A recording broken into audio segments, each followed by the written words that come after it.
Wealth is a Choice podcast. Boom. Let's listen to it. Let's listen to it. All right. Thanks for being here, Joe. Oh, thanks for having me. Excited. So, I got a lot of questions, but I want to start with you explaining what you're doing in this organization. We've got a mutual friend, John, who ended up introducing us.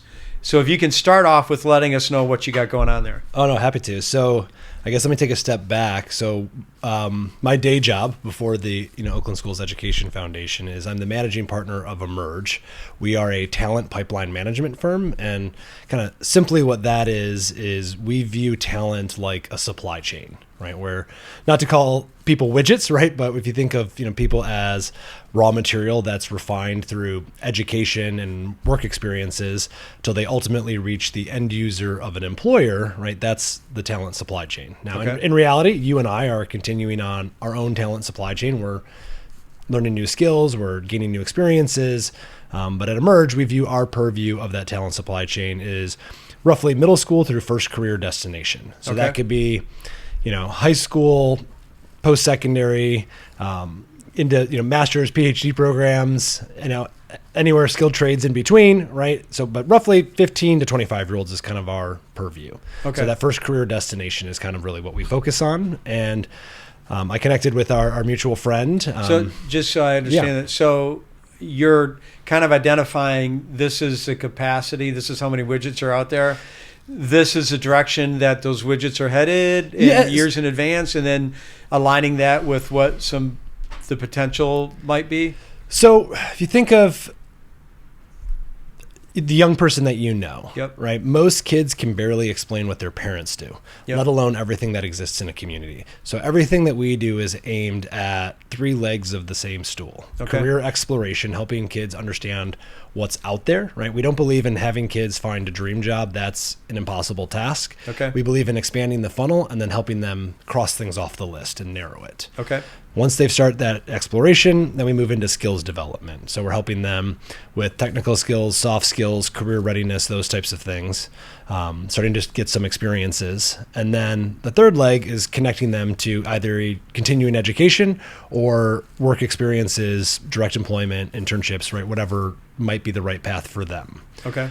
So our goal is to increase the top end of the funnel for whatever industry or whatever client we're working with at a given time, but really all aimed at cultivating that next generation of talent. Okay. So I've always defined goals. I'm a financial planner, so I guess we're goal driven. Yeah. Or, we're always cognizantly aware that people have a destination. But to me, destinations have never been like finitely, intricately detailed. This is exactly where I want to end up or what I want to do. But I've had, like in my own life, I've had a broad range. These are the types of things I would like to be able to do. These are the types of dreams that I have. Yeah. And then knowing that kind of that broader picture, it makes it easier to identify opportunities along the way.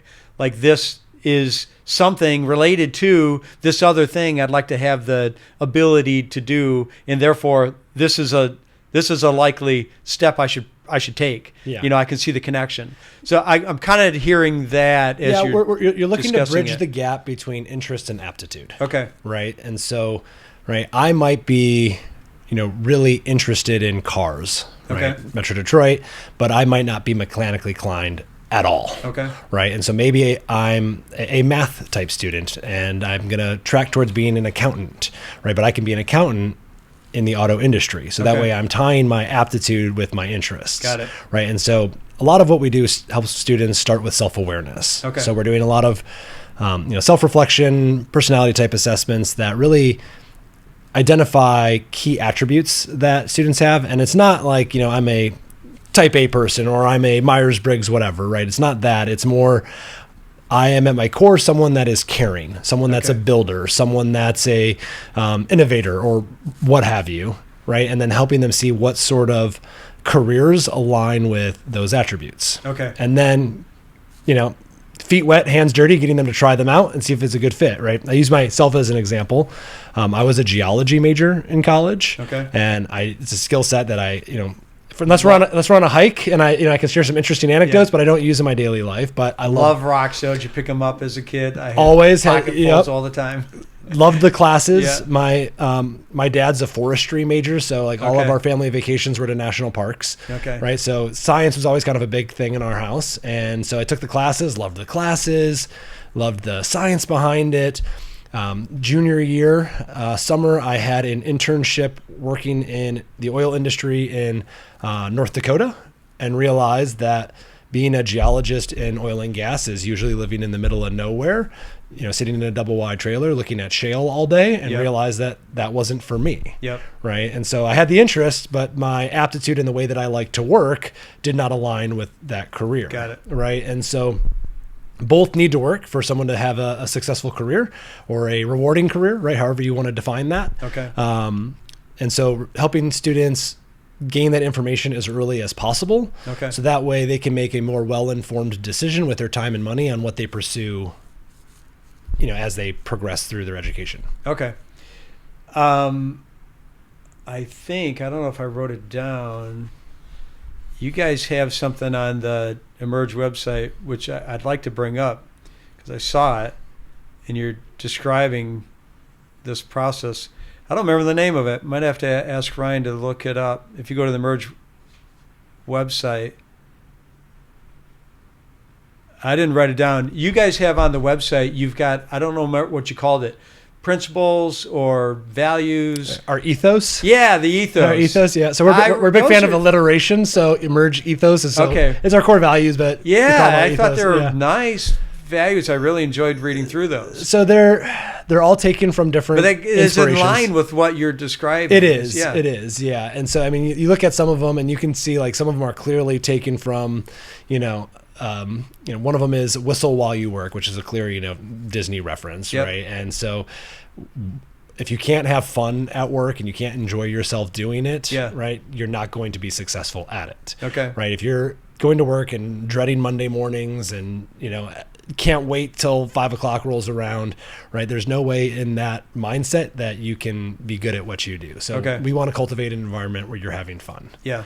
Another one of our ethos is practice doesn't make perfect, right? Practice makes better, right? Perfect is an unobtainable goal, right? And so let's change that mindset. Let's just get 1% better every day. Okay. Right? So our ethos kind of stem around that, and that ties in very closely to the work we do. It's, work hard, get better, have fun, be yourself, right? That's kind of what our ethos is based on. And, I loved reading those, thinking that these conversations are being had with young minds. Yeah. Like that looks fantastic. Well, and, we do a lot of coaching on interviewing with high school students and college students. And I've done thousands of interviews in my career. And I can tell you that every person has an interview persona that is not who they really are.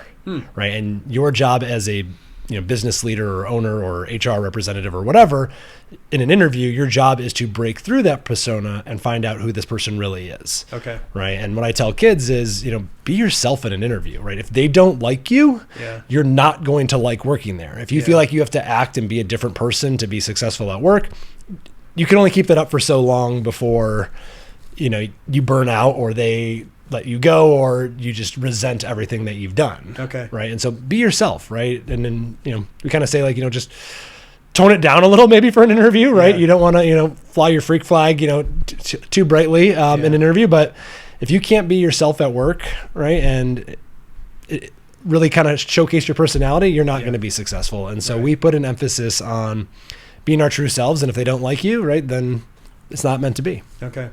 From the interviewer standpoint, because not every interviewer is a professional interviewer. Yeah. So a lot of small businesses don't have an HR department that got skill at doing that. How does somebody go about discovering that in the person they're talking to? So there's 3 types of interview questions that you typically see, right? You have your cliches that everyone asks, the tell me about yourself, the your strengths and weaknesses, the where do you see yourself exactly, right? Which are... they're fine, right? And there's a purpose to them, right? You can see how well someone's prepared. Okay. You can give them, if someone's nervous that you're interviewing or you're nervous interviewing them, right? It kind of gets you in a rhythm and that's fine, right? But those same questions that you ask, they know you're going to ask, which means you're getting rehearsed answers. Got it. If that student is, or if that candidate is prepared. So you move then on to behavioral type questions, which are the tell me about a time when type questions. Again, those tend to be really easy to prepare for because, right, my ethos are on my website, your core values are probably on yours, right? Yep. Every business has some version of that. And I can promise you the behavioral questions that most companies ask are designed to find out if they fit their core values. So if you have teamwork as one of your core values, I'm going to ask you about a question to tell me about a time where you had to work in a team or had a challenge with a team or group, right? And that's what they're trying to find out. Yep. The next is situational type interviews, which are, here's a situation, think on the fly and react, or tell me how you would react to this situation. Yep. Right? Like, you know, you see it a lot in retail and things like that. If you saw someone stealing something, what would you say? How would you approach them? Got it. Right? And those situational questions kind of give you a sense into someone's psyche on how they problem solve, how they work through things. Okay. You know, Google's famous for it. Their questions in their interviews have nothing to do with Google at all. Okay. It's the, you know, how much would you charge to wash every window in the city of Detroit? Or how many tennis balls can you fit into a limousine, right? The answer doesn't matter. It's your thought process and how you got there that they're evaluating. Okay. So our advice to businesses is, all right, start with the cliches, right? Find out how well they're prepared, get them into a sense of comfort, then do some of the behavioral, right? You do want someone that fits your core values, so evaluate towards that. And then just have a conversation. Okay. Right. Ask them about their personal lives. Ask them how they spend their time. Ask them, you know, what they're passionate about, something they learned last, right? Get them excited and breaking out of their shell. Then you see you see who they really are. So the questions I ask in interviews usually have nothing to do with anything, and they're designed just to kind of like, you know, throw you off your game a little bit and get you to think and get you to kind of let your real personality come through. One of my favorite questions that I ask, and only men screw it up for whatever reason, it's, you know, if it's a younger student, I ask, you know, how would your mom describe you? And if it's a older candidate, I ask, like, how would your significant other describe you? And when I ask women that question, they think of positives. Okay. When I ask men that question, for whatever reason, I don't know the psychology, they think of what they got yelled at for last. Yeah. Right. And so like, oh, my mom thinks I'm pretty lazy. Like, well, that's good to know. Thank you. Yeah. Right? You know, and so like those types of questions, you know, but just find out something that they're passionate about, right? We coach students to do research on their interviewer. Look at their LinkedIn, look at their social media. Yep. If you see that they're into biking or they're into craft breweries or whatever, work that into the conversation and you'll be able to connect on a personal level. Yeah. And we think employers should do the same thing. If you see that this student attended Grand Valley State and they were on the Quidditch team, right? You better be talking about that and Harry Potter in your interview because that's going to get them excited. That's going to get them to show who they really are. And you can make a better evaluation on if they're a good fit and add to your team. Okay, good. So incidentally, we are hiring. And in an interview the other day, a young lady asked me what the values of our company are because they're not on our website. I'm like, what? They're not on the website?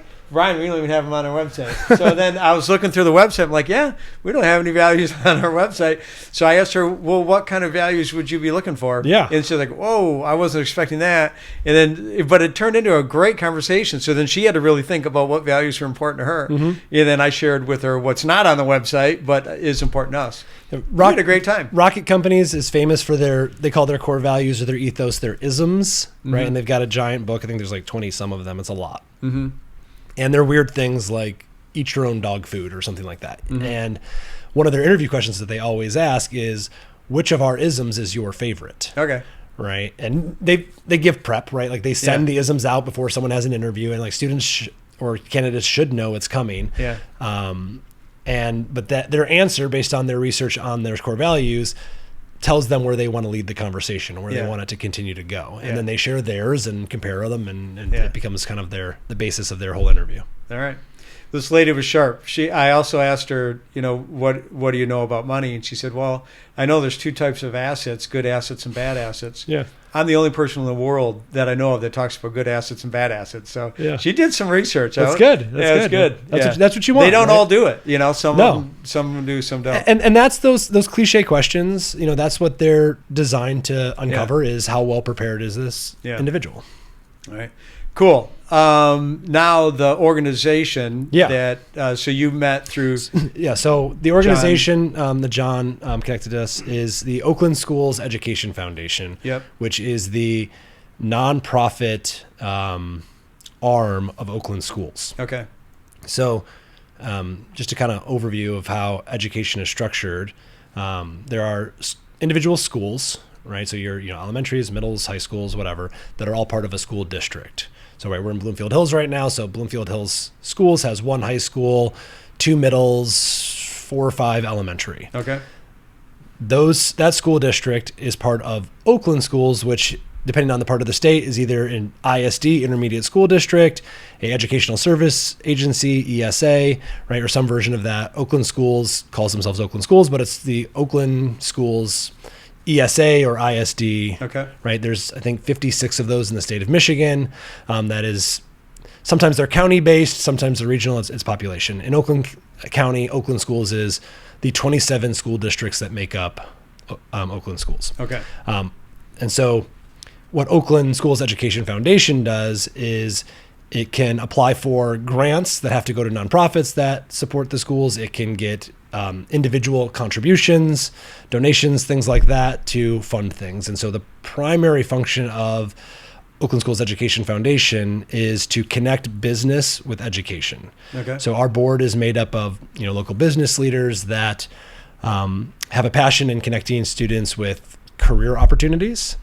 And so we support things like the STEMI trailer in Oakland County, which is a giant semi-trailer that is filled with STEM-based education, robotics, automation, health sciences, you name it, right? In a giant trailer that spends 1 week at every school district throughout the entire year. We support the Career Kickstart Award, which was formerly a scholarship program, but is now a financial award to students to pursue their career. So it could be scholarship. It could be your first set of tools if you're going to be a mechanic. It could be transportation to your apprenticeship, right, or whatever it might be. And so we award between $30,000 and $40,000 a year in $500 to $2,000 increments to students across Oakland County that also attend the technical campuses. Okay. So Oakland Schools manages 4 technical campuses throughout the county, and those are specifically for career and technical education that local districts don't have in-house. So if you go to... And this is while you're in K through 12? This is high school exclusively. Okay. So the technical campuses, if you went to Birmingham schools Yep. and you are passionate about being an auto mechanic, Seaholm and Groves do not have a auto mechanic shop in their building. So the students that are interested in that spend half of their day at the technical campus studying that material. Okay. And so that's what the technical campuses do. And so the foundation really has adopted those schools as our primary engagement activity. So we provide those Career Kickstart Awards there. We bring employers there. We bring like micro internship, work-based learning opportunities there. That's kind of the primary focus. And then we have some legacy projects that we support. The Teacher of the Year, Support Person of the Year throughout the county, we fund and support. The Spelling Bee, things like that. Okay. And so the goal of the foundation is to expand opportunities for the students of Oakland County, whether they attend the technical campuses or they pursue career and technical education at any one of the 27 districts. Okay. There's a lot going on. It's busy. It's a good group. Yeah. It's, we'll do, cool fundraising things throughout the year. We'll do a lot of, individual connections with our networks and businesses that we work with. So it's a great group that really, supports helping the students of Oakland County connect with career opportunities. I didn't realize there's that much going on either. My kids are in college, graduated from college. I got 2, one in, one out. Mm-hmm. And I just always, in my mind, I thought the school they're in offers some trades or technical classes, or they don't. I guess I didn't really realize. That used to be the case. I assume my boys knew. Maybe. So I think, you look at the technical campuses in Oakland County specifically, awareness is its biggest issue. Okay. Awareness and stigma. Mm-hmm. So you look 25 years ago, 30 years ago, those technical trades and things like that were taught in the schools. Yeah. But there's been a push to, if you don't go to college, you're not successful. And so those trades stopped getting enrollment, and they went to local, countywide or ISD level career centers. Now, some schools have more than others. I think, like, if you look at Birmingham, they have less. Like, their 2 or 3 that they have are, more business oriented. Yep. But if you look at like an Oxford or a Pontiac, or schools that are, maybe in rural parts of the county, or, lower income, they tend to have more available to them on campus. Yep. But if you want to study cosmetology, right, the only way that you can do that in Oakland County is at the technical campuses, right? Culinary, things like that. Yep. But it's everything from your stereotypical skilled trades to pre-engineering, mechatronics, business entrepreneurship, accounting, right? Those are all career and technical education. So awareness is one problem, stigma is the other, right? If I'm a Birmingham Bloomfield parent and I'm at a summer barbecue and, Jimmy next door is going to Michigan and Sally across the street's going to Duke, right? Most parents are the barrier, right? I don't want to say that my kid's going into welding because there's the perception that that is less than. I know. And so convincing kids to leave their school for half the day and go and study welding, or some of the parents are so freaked out they're not going to get all the best classes to qualify for whatever college they want to get to. Right. And so we deal with stigma. It's amazing the level of stress that those parents, I think, and then the kids, the level of stress these kids have, it's incredible. I mean, I had 2 boys that I saw it all. Yep. And all their friends, and it's intense. It's like, this is going to happen or your life is screwed. Like, it's crazy. And if you look at the data of it, students that pursue career and technical education in high school have higher post-secondary graduation rates than students that don't. Yeah. They have better career placement rates than students that don't. Yeah. But there's still the stigma that my kid's not going to take shop class because that's where the kids that are failing go. There's some of my best classes growing up. Yeah. And, I didn't become a mechanic, but that I learned that things, how mechanically they work, is great for my mind. Yeah. And I apply in my everyday life all the time, fixing things, building things, doing things. That's a huge part of life. Absolutely. And to have exposure at that at a young age, to this day, I mean, I don't remember what I learned in history class. It was like a bunch of memorization, and I didn't do very well at math. I know these things are important, but the classes that I remember the moments more were these trades classes that I had. And, part of it is, you're not going to sign up for an auto tech class because you're going to be a mechanic. Now, there are students that, that know that early on, but most kids learn that along the way. Yeah. But it's a great way to find out what you're good at, what you like, what you don't like, what, how your mind works, right? Yeah. From a self-awareness perspective, from a crossing things off the list perspective, it's tremendously valuable. And then you learn how, because those classes are rooted in what employers in the economy are focused on. Yeah. Right. Every CTE program in the state is required by law to have an employer advisory group that advises what they teach and what they focus on. And so you're connecting with real businesses, doing real work, and you're getting exposed to opportunities that you wouldn't if you were following the more traditional path. Yeah. Everybody should know how to change a tire. Yeah, exactly. There's this funny commercial or little video I saw years ago. Is 2 people on an escalator, and they get halfway up and the escalator doesn't work anymore. And they're like, what? Really? I don't believe this. Now what? And they're looking around like, hey, hello, like somebody, you know what I mean? Yeah. Obviously they could just walk Walk up. the stairs, yeah. But in life, there's so many, you want somebody that, hey, something goes wrong, it's no big deal, I can adjust.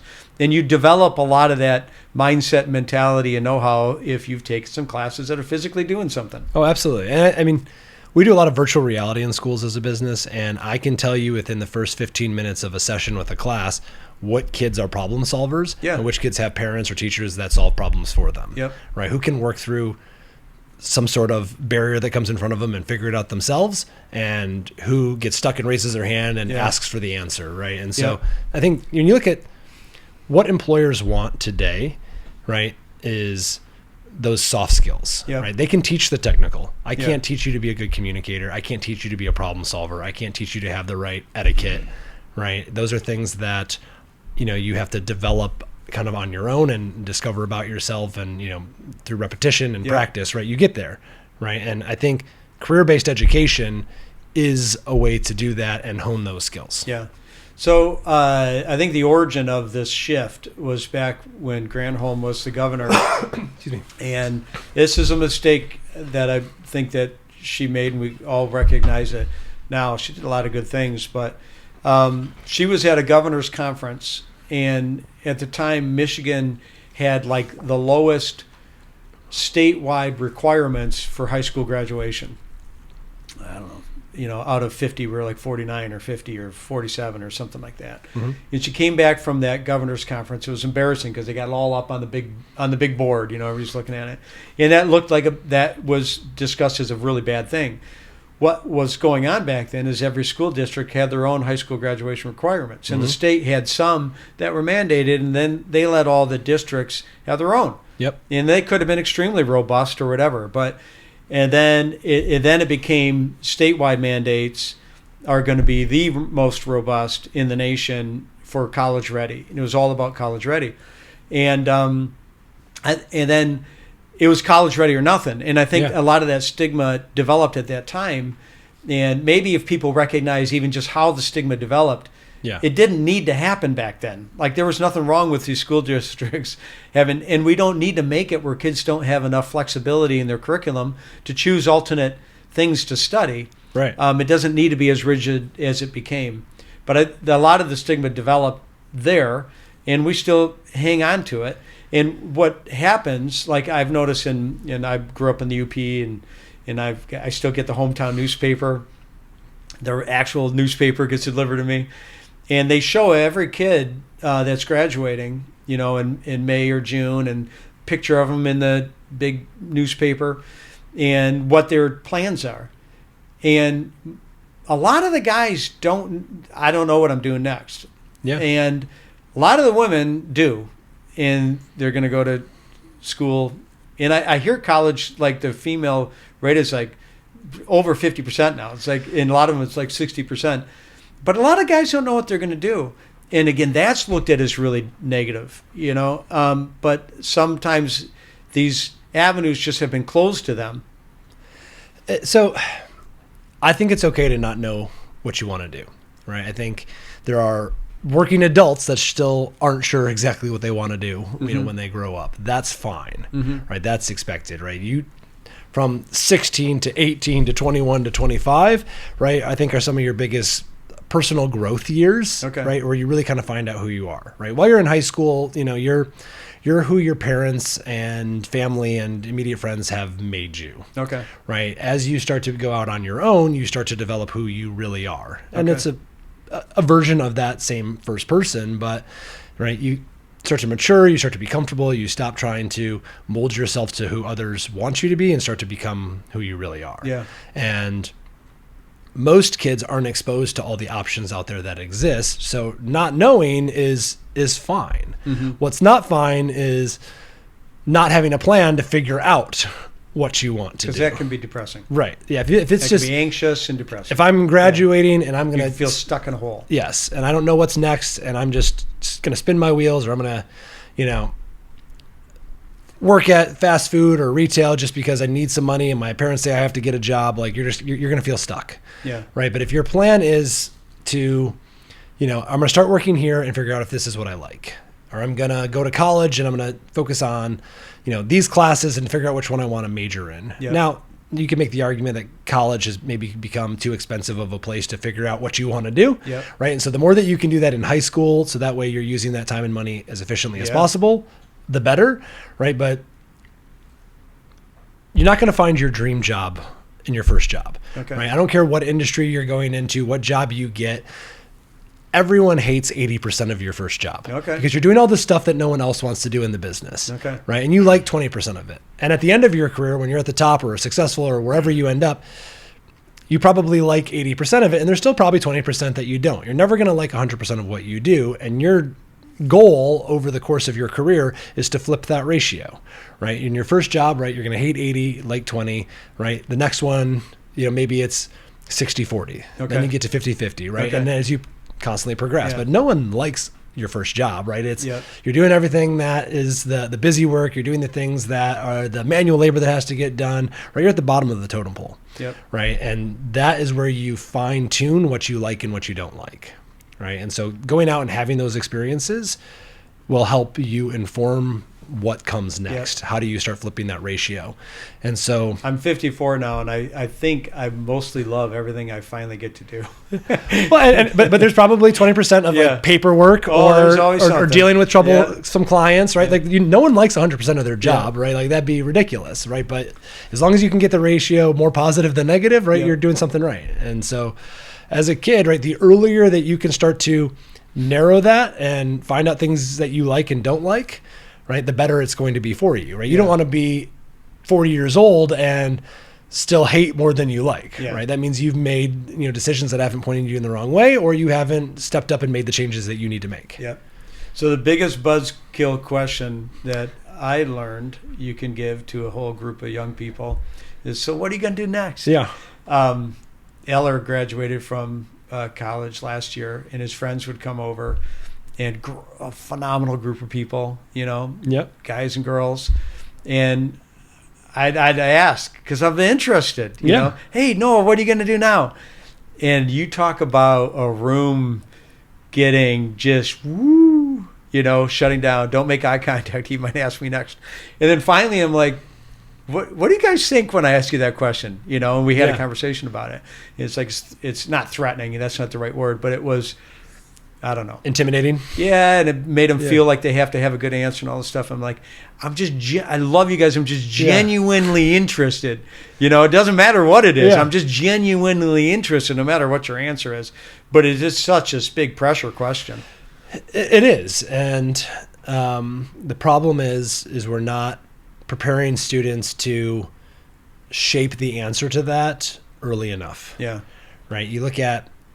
I went to a prep school for high school, which is entirely focused on making you college ready. Okay. Right, to be successful, right? That's the only option.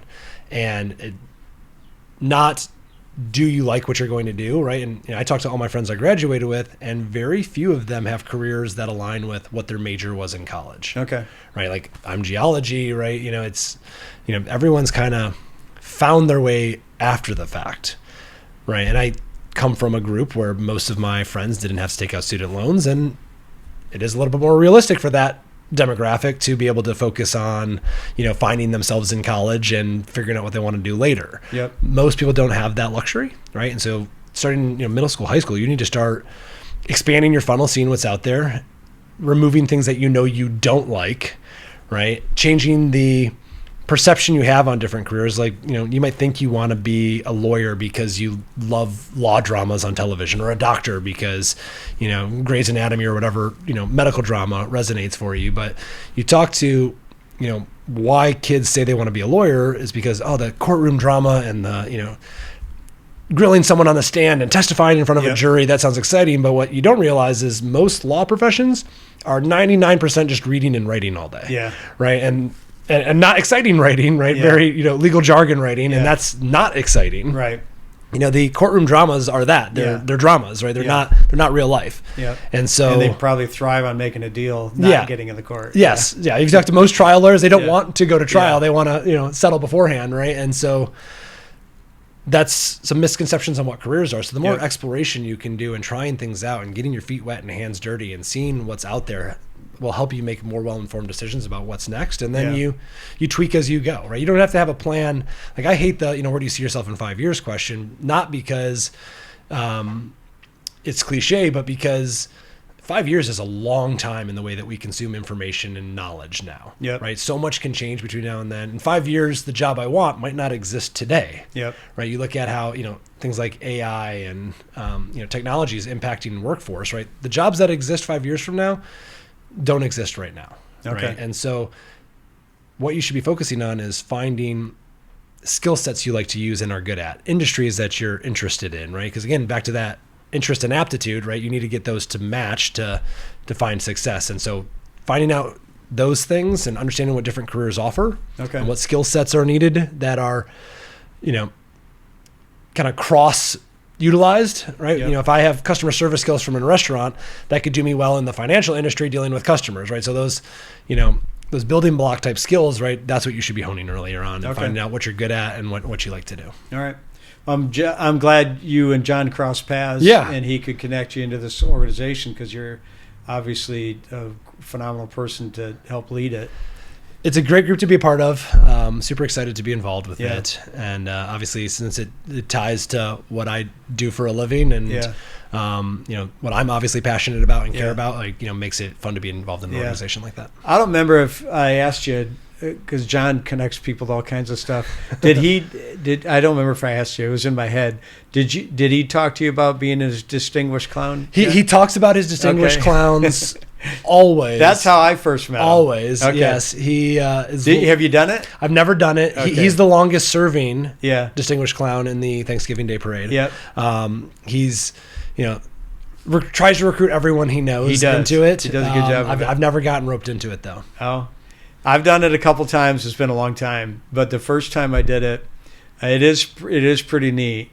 I've never thought about being a clown before, but you show up in the morning, you get all dressed up, you get your clown suit on, they put the makeup on, Yeah. and then you go down the parade and we're throwing beads and having fun, and you're all make-uped up. Nobody knows who you are. Yep. And so you could just kind of goof around and be yourself in disguise. Yeah. But anyways, the first time I did it, and you get down to the end of the parade, and then you walk back through town to get to where we all got dressed and everything, where our car is, and you take off the clown outfit. And so when I finished, I'm walking back with a small group. And one of the guys I was walking back with was Robert Porcher, who had just retired from the Lions. He was a big defensive lineman. And he's all dressed up in his clown. He had a gigantic purple clown outfit on. And we're walking past, and everybody's lining up for the Lions game. And they're all tailgating. They're all fired up. Yeah. And it was just I'll never forget this experience because we're just having a fun conversation, talking about nothing to do with the Lions, just life in general, walking down the sidewalk with him. And all these tailgaters, they're barbecuing, they're drinking, and they'd look, do I know that guy? But none of them called out his name, but you could see the looks on their eyes he kind of looks like Porcher, Yeah. But nobody expected that it actually was him, and nobody said his name. Yeah. I'm like, if you guys only all knew one of your heroes is walking right by you in a clown outfit right now. Yeah. Yeah, it's fun. I know John's super passionate about it, and it's a great network that he's part of. Yeah. Our family, Thanksgiving, my wife's family, my family, we're so busy that day. That's that always my challenge. We've never Thanksgiving had, is we're off somewhere. 2 or 3 different dinners, and it's Yeah. constantly a full day Yeah. of stuff. So, But through that, I did get to lead the Detroit Red Wings through their Stanley Cup parade because I was a distinguished clown. They needed a bunch of help, Yeah. and so they called the distinguished clowns to come and lead them down through the parade. very cool. And that was not on Thanksgiving Day, and that goes down as a phenomenal day. That was really cool. So, Red Wings story for you. So, in high school and first couple years of college, I caddied at Oakland Hills. Okay. And it was 2004, 2005, whatever year the Ryder Cup was there, or one of the Opens or something like that. I was caddying, and it was because there was a major that was going to be there. All the members were constantly bringing out guests because, come, golf where the pros are going to be golfing. And I was caddying on a loop that Steve Eiserman, who was a member, was Yep. leading. So I wasn't on his bag. I was on one of his guests' bag. Yeah. And if you've ever seen Steve Eiserman speak or, heard him, kind of talk socially, he's a very kind of quiet, Yep. mellow guy, doesn't get, outwardly excited very often, very composed. Yep. And he was just, kind of talking to his friends or colleagues or whoever they Yep. were. And it was the same year as the NHL lockout. Oh. So, year didn't happen Yep. that year. And he's talking to his friends he's in the most understated way. And he's like, I had 2 goals for this summer. One was, to get my handicap in single digits. The other was for there not to be a salary cap in the NHL. Fucked up on both. Oh, no. And I just walked away, and Yeah. I had never heard him curse Yeah, before, and it just his friends didn't know Yeah. if to laugh or Yeah. not. And it's just, Yeah. one of those seeing, Yeah. celebrities or athletes in Yeah, yeah. a real life situation is, Yeah. Always kind of fun. That was a rough year for them. Yeah. And it's too bad because they were on such a, especially Red Wings at the time, I know. went such a high, and then they had a whole year off that we weren't watching it. Yeah, it's a tough one. But Yeah, cool. All right, I got a couple questions about what you're doing now. How many different, I wrote down the education stepping stones along the way. So from education to working, it's more than just college. Like the whole world, or at least the whole nation, is embracing and recognizing there's more than college. So how many different pathways do people take from education to doing something, not their dream job, like you said, that'll happen eventually, but what does it look like in today's world? Countless of pathways. Everyone, like you said, focuses on the traditional, I graduate high school, I enroll in a 4-year school, I start my career at the end of that. Yep. Right. That's kind of always, at least the past 25 years, 30 years, has always been kind of this is the mindset. Really kind of past couple generations, really. We're starting to see a shift back away from that as populations decrease, as enrollments going down across colleges, across the state, across the nation, as baby boomers and Gen Xers are leaving the workforce, as student loan costs are ballooning, families and students are starting to consider, or I guess revert back to the various options that are out there. Okay. So like for some students that might be college right after graduation. For others, maybe it's a community college and an associate's degree first, because I want the first couple of years of my 4-year degree to be a lot cheaper than the last two. Instead of having all 4 be a big sticker price, I'll get the first half of it covered at a much lower cost. And that's, if you're a student that graduates and doesn't have a plan on what you want to do, community college is a great way to explore at a much lower sticker price. So that's an option. The state's investing a ton right now into the apprenticeship path. Oh, really? Which is kind of a combination between the two, right? If you're not familiar with apprenticeships, not at all. So you're working full time for a company. Okay. You're getting paid a salary. Okay. Or hourly, or however they, compensate you. Okay. And at the same time, you are attending some form of school that they are also paying for. Okay. So if you're, the traditional apprenticeships are around your skilled trades, your HVAC, your electricians, your plumbers, things like that, where you're going to a trade school at night and you're working during the day. It's paid for by your employer. You're earning a wage, and 3 to 4 years later, you graduate. You have that degree, certificate, whatever the outcome is based on industry, and you already have the job that you've been working in. And so, and you don't owe money? And you owe no money because your employer pays for it. Now, you might have some stipulations on how long you need to work for that employer and things like that, right? But it's a well-structured program that gets you education and work, no debt, and that apprenticeship program in the state is expanding. Where it used to be just those skilled trades, now there are cybersecurity apprenticeships, there are other tech apprenticeships, there are healthcare apprenticeships, right? And so there are ways to have your education paid for while working, while collecting no debt, and an apprenticeship is the way to do that. Now, apprenticeship... When you say the state is expanding, what's the state? So apprenticeships are managed by the Department of Labor at the federal level, and then the state provides funding for employers and opportunities and discounts on education, and kind of facilitates that whole... Does the money network. come from the federal government and it does. It's passed to the state? It does. Okay. And so the tricky thing is there are very set requirements that apprenticeships have to hit. Some employers, depending on size, like smaller employers, like it's a lot of hoops to jump through to get an apprenticeship up and going. So some employers operate a apprenticeship, but they don't call it an apprenticeship because it's not Department of Labor mandated. Okay. And so those exist as well. And so having employers that are investing in a pseudo apprenticeship to pay for your education while you're doing it is another path. Going directly into a trade school is a path, right? You look at, there's, construction academies, there's HVAC academies, aviation maintenance academies, there's beauty schools, right? There are, 1 year to 2 year to 3 year programs that exist in a trade school that is essentially the same structure as college. You're going to school all day, every day, and they're helping you place into a job at the end. Okay. You pay a tuition that's considerably less, obviously, than going to a 4-year college. But you're a full-time student. You're learning a skill set, and Is it comparable to going to a community college? Cost-wise, yes. Time-wise, yes. It's probably closely compared to that. A lot of community colleges will offer similar programs within their college. Okay. But the schools are usually independently owned and operated. Some are nonprofit, some are for-profit. Okay.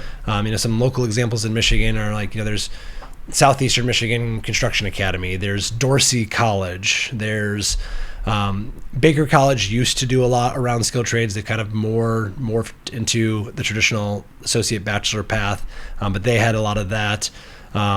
Every union operates little versions of their trade schools to funnel kids into unions. There's a lot of different paths depending on what industry. Do some of you're them have interested in. like local student living areas as well? Almost create a campus community? Some do, most don't. Most of them are you live and work at home and attend your classes. A lot of students will, if they're right out of high school, they'll live at home. They won't have another job. That will be, they'll be full-time students. Some adults that go back into it, like maybe I graduated high school and went to college and it didn't work out for me, or I had a life event that had me leave and I got a job, working retail, working at a restaurant, fast food, what have you. They might go back and try to change their career that way and might continue to work while they pay for, that specialty. And most community college students work to pay while they're in community college. I think it's like something like 70-some%. Yeah, there's like a broad range of times that the classes are available and things. Yeah. So like most community college students are working their way through school. Yep. Right. They're saving money to pay for their bachelor's eventually by going to community college, and then working to also save money to pursue that after the fact. If they need if it's needed 2 years or whatever. Right, but you look at, I think I might screw up the statistics, but the general theme is, like, you look at Schoolcraft College has one of the best welding programs in the country. Okay. It's a 2-year program, and they have, I think, one of the worst graduation rates of that program in the country. Okay.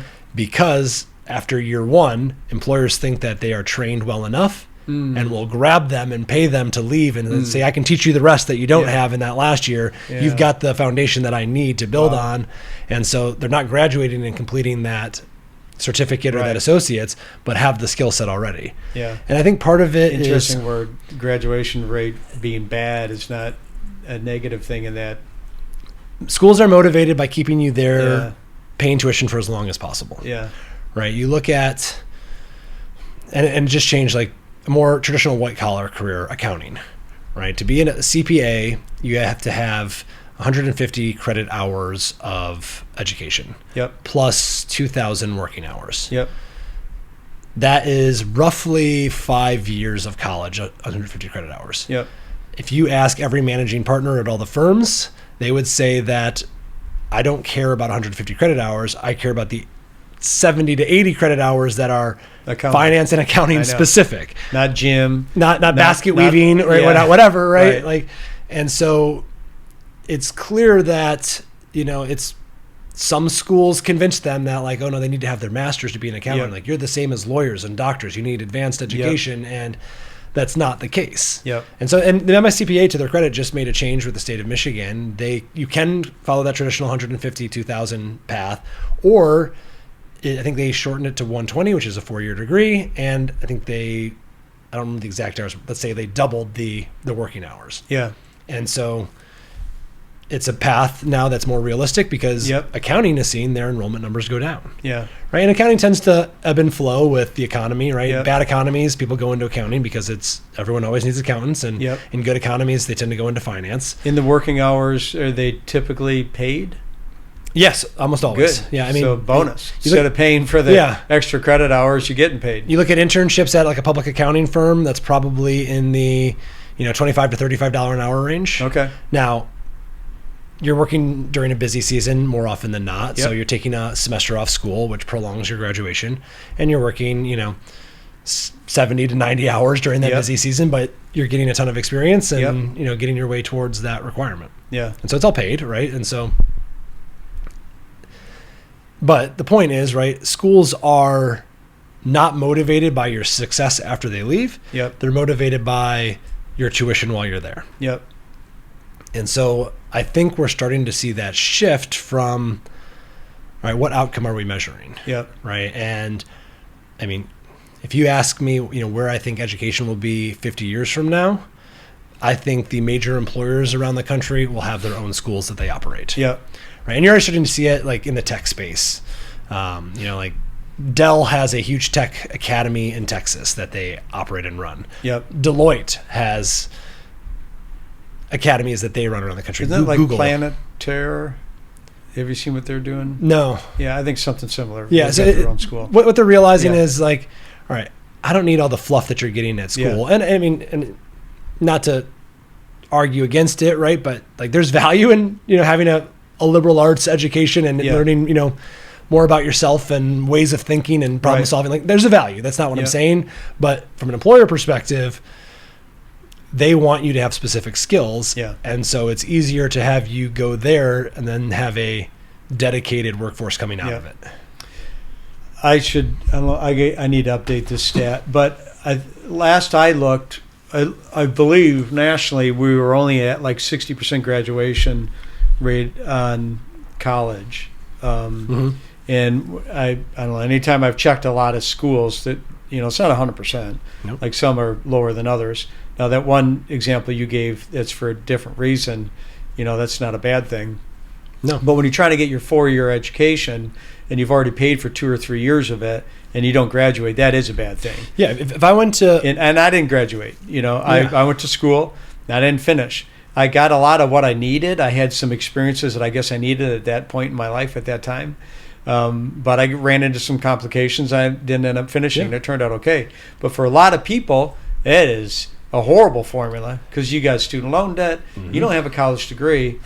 And it's tough to dig out of that one. I can go to Harvard for 3.5 years, and if my mom dies and I have to go home to take care Yep. of her, or money runs out, or Yep. whatever, someone Yep. gets sick, and I don't graduate, I am no different on paper Yeah. than if I didn't go at all. Yep. Right? And I'm half a semester short, right? Whatever. Yep.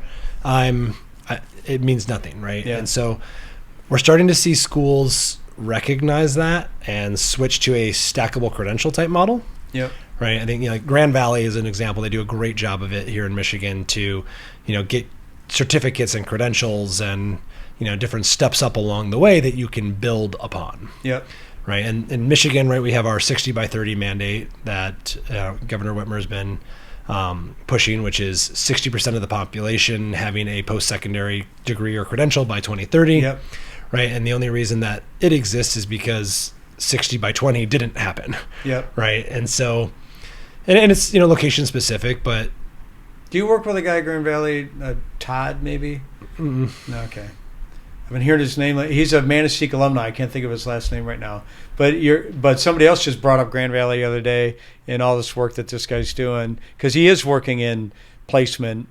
Troy Farley? Troy, yeah. Farley. Yeah. I know Troy very well. Okay, cool. Yeah, he's Troy, a Manistee. He's yes, an alumni. he He's is, a little, yeah. He is. He's my hometown of Manistee. He's from the UP, yeah. So yeah. Troy is one of my favorite people in higher ed. I keep hearing, He like is- randomly, I'm Troy, I got to give you a call. I haven't talked to Troy in a little while.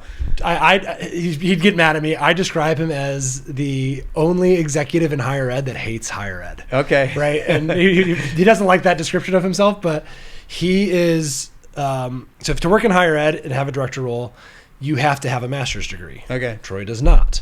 And every time they bring it up, he's just like, well, fire me. Yeah. Right? And they don't, right? And Yeah. he keeps, sticking around. And he is someone who like totally gets where education needs to be. Okay. Where it's not the silos that it operates Yep. in, and Yep. doing things that meet employers where they are, because Troy did not come from higher ed. Troy Yep. came from business, Right. and has adapted that thinking to higher ed, which higher ed does not think that way. Yep. And so Grand Valley does an amazing job, especially around careers where he runs. Okay. because of that mindset. Oh, that's cool. Yeah. He's got to be doing something really good. I haven't talked to him in over a year. I even forgot his name for a moment, but I'll have to give him a call. He's one of those people that, like, you know, if you're doing something he disagrees with, will call you and yell at you about it. Okay. And then the next day, if you do something different that he likes, he'll call you and, you know, give you your flowers and praise you on Keep it. it Like real. he'll just tell you exactly what he thinks, how he thinks, and you know, isn't personal. Just like, you know, wants you to be the best version of yourself. That's awesome. Love Troy. So is there like a landing page that people can see this educational infrastructure? I know you can search all the colleges in Michigan, public, private, whatever. Is there a central That would be nice. visual? No, I guess is the best answer. There's a lot of things that exist in a lot of different places. Okay. There's some companies out there, us included, that are trying to create resources that exist, but things are constantly changing. There's a lot of information out there, even just in the state of Michigan, right? That you start looking outside of the state, right? And, you know, exponentially the options change and Especially just thinking, you're talking about a traditional trade school, and now you're talking about companies doing trade training and hybrid. It would be really difficult It's impossible to competently list all of this, And if you ask a high school and counselor- somehow like have some understanding the legitimacy of all of it too. Yeah, and to ask a high school counselor, which I think Yeah. last I heard, like the counselor to student ratio is like 800 to 1 or something Okay. like horrible like that in the state of Michigan. Okay. For them to understand every single option that exists and then apply it to each individual unique person it's an impossible task. Okay. Right? I would hate to be in that job. I feel so bad for that career path because they're set up to fail. Okay. Because of all the options that are out there. Not even getting into, all right, well, where does financial aid look like? What does scholarship look like? What, you know, you could never understand enough information to be able to adequately support an individual. Yep. You can only provide them enough information to start research on their own. Are there a few places people would go, or you just start searching trade schools, apprentices? State of Michigan has it's called like Pathways or something Okay. like that, or My Career Path, Will or you look that up? something like that.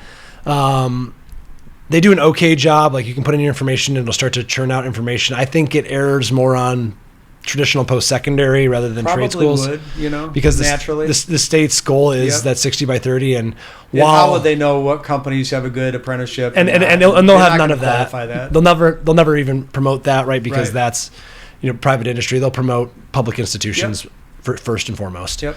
And so, like Did that some come up? some of the Yeah, I saw. It is called. Hang on, Pathfinder. Pathfinder, Website, yeah, but Pathfinder. Michigan Career Pathfinder. Yeah, Michigan it's Career Pathfinder. Pathfinder. So Okay. that does an okay job. Most schools invest in a tool called Zello with an X, Xello. Again, that tends to lead towards more post-secondary, right? Because when you look at how schools are judged, Okay. they're judged on post-secondary attainment, right? Okay. And so that part of the equation is broken. And so most resources that exist push the college path. Okay. The state is doing a lot more around apprenticeship work.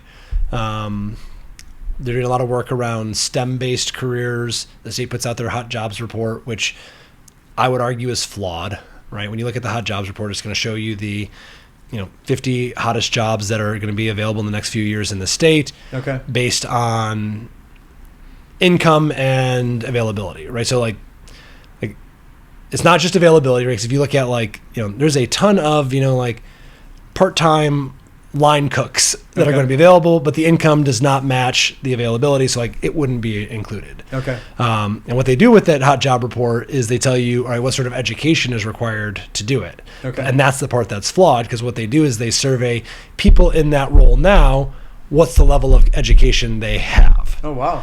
which Could be totally misaligned.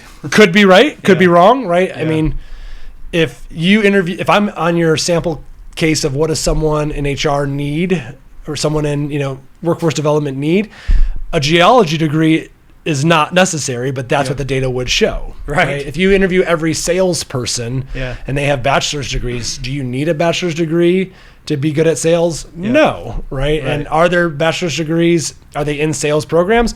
Almost, almost exclusively, probably not, Yeah. right? And so it's misleading, Yeah. right? If you look at, like, do I need a degree to be an accountant? Yes, that is accurate, right? Yeah. But do I need it to be in sales or customer service or to start my own business? No, Yeah. I don't, right? I can pick up stuff on my own. Yeah. If you look at the IT profession, right? That's a huge one right now that is trying to reduce barriers like crazy, right? You look at like Google's putting coding academies in schools, right? You can learn a ton just from, like your Khan Academies or YouTube, right? Yep. Even, and kind of self-teach yourself on those things. And they'll hire you just as well as if you have that computer science degree. Yep. But if you interviewed, people that are software engineers or cybersecurity professionals now, most of them probably have a degree, but most of their skill sets were probably learned on Yeah. their own or through work experiences. Yeah. Right. So it's misleading statistics Yeah. and not really telling kids what they should do, but Yeah. you're only as good as your data. Yep. Right. And if your data is telling you college degree, that's what schools in the state are going to Yeah. push. What comes to mind is this guy Jim introduced Eller to Kalamazoo College, which is where he ended up going. Yeah. And we're having lunch with him. And his degree way back in the day at Kalamazoo College was medieval history. Yeah. And he ran Stryker. Yeah. Yeah. Not a lot of Who medieval would've thought? history in medical sales, right? Who Yeah. would have thought that'd be the pathway? Yeah. I mean, Yeah. I have a geology degree. It's always the Yeah. joke. Like none of us have a job in the No. field that we studied. My dad's in IT, has Yeah. a forestry degree. Yeah. I'm geology, and I'm in HR, Yeah. workforce development, right? And so it's you the degree used to be just kind of the barrier to entry Yeah. at most employers. That's starting to change. We're starting to see degree requirements on job postings move into the optional category, not the required category. So some employers are starting to really see it. Like we're moving more towards a skills-based hiring economy, not a degree-based hiring economy. But it's hard to measure skills. Yeah. So we're starting to see a lot of companies around the country invest in essentially like electronic medical records, but they're like skills wallets. Yep. Right. So they're measuring like your credentials that you have, the skills that have been authenticated by some third party. Yep. Start to build your profile, Yep. and that will eventually take over, your resume. You'll have this skills portfolio that you'll present, right? LinkedIn's even starting to do a little bit, right? They're having people endorse your skills on your profile and use that. I do always find it funny, like even when somebody's 40, 50, 60 years old and they're looking for a job, they got to say where they went to college when they were 18, 19, 20, and what they studied. Maybe it's because I don't have a degree. I could care less about if somebody has a degree. Maybe if I had a degree and it was difficult and I got it, that'd be important to me, and I think that you should have gone through that too. I wonder how much bias I have or don't have toward it because of my experience, or maybe how much bias somebody may or may not have it. They went through and got their degree, and then they got their master's, and then they got whatever, and they just think that's what you need to struggle through as well. I did it. Every single hiring manager or interviewer has a bias. Yeah. Like you're never going to remove bias from the process. Yeah. The best you can do is be aware of what biases you have, and know that and ask yourself, why is that why I'm making this decision? Like I was a student athlete, and I know if someone has a college sport on their resume, they will jump to the top of my pile because I know exactly personally what they had to go through to graduate, the time commitment, the everything that goes into being a student athlete. Like that's, from my perspective, a lot, and they jump to the top of my list. All right. And I know that I have that bias, and so I just have to ask myself, like, all right, are they on the top of the list because they played a college sport, or are they on the top of the list because of everything else? I also do the same thing with military veterans, right? I have no military background, but I just, from work experience, know the type of people that come through the military and enter the workforce, what they're very good at. And then, so that person always jumps to the top of my list. I know for internships, female students are way more productive than male students. Yep. I don't know if it's a maturity thing at their age, but I know when if I'm hiring interns and I have options between a sophomore woman and a sophomore man, I will always pick the woman because she will be more professional. She will work harder. She will be, more mature in handling her business.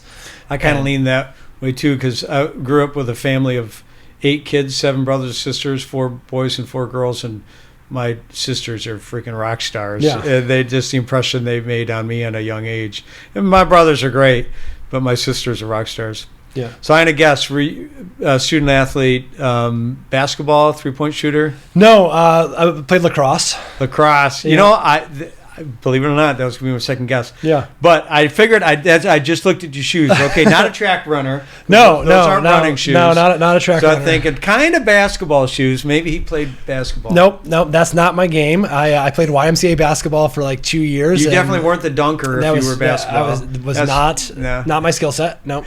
Right. So hockey and lacrosse were my sports. Oh, yeah, I loved hockey too. That's what I did. And so lacrosse was the one that stuck.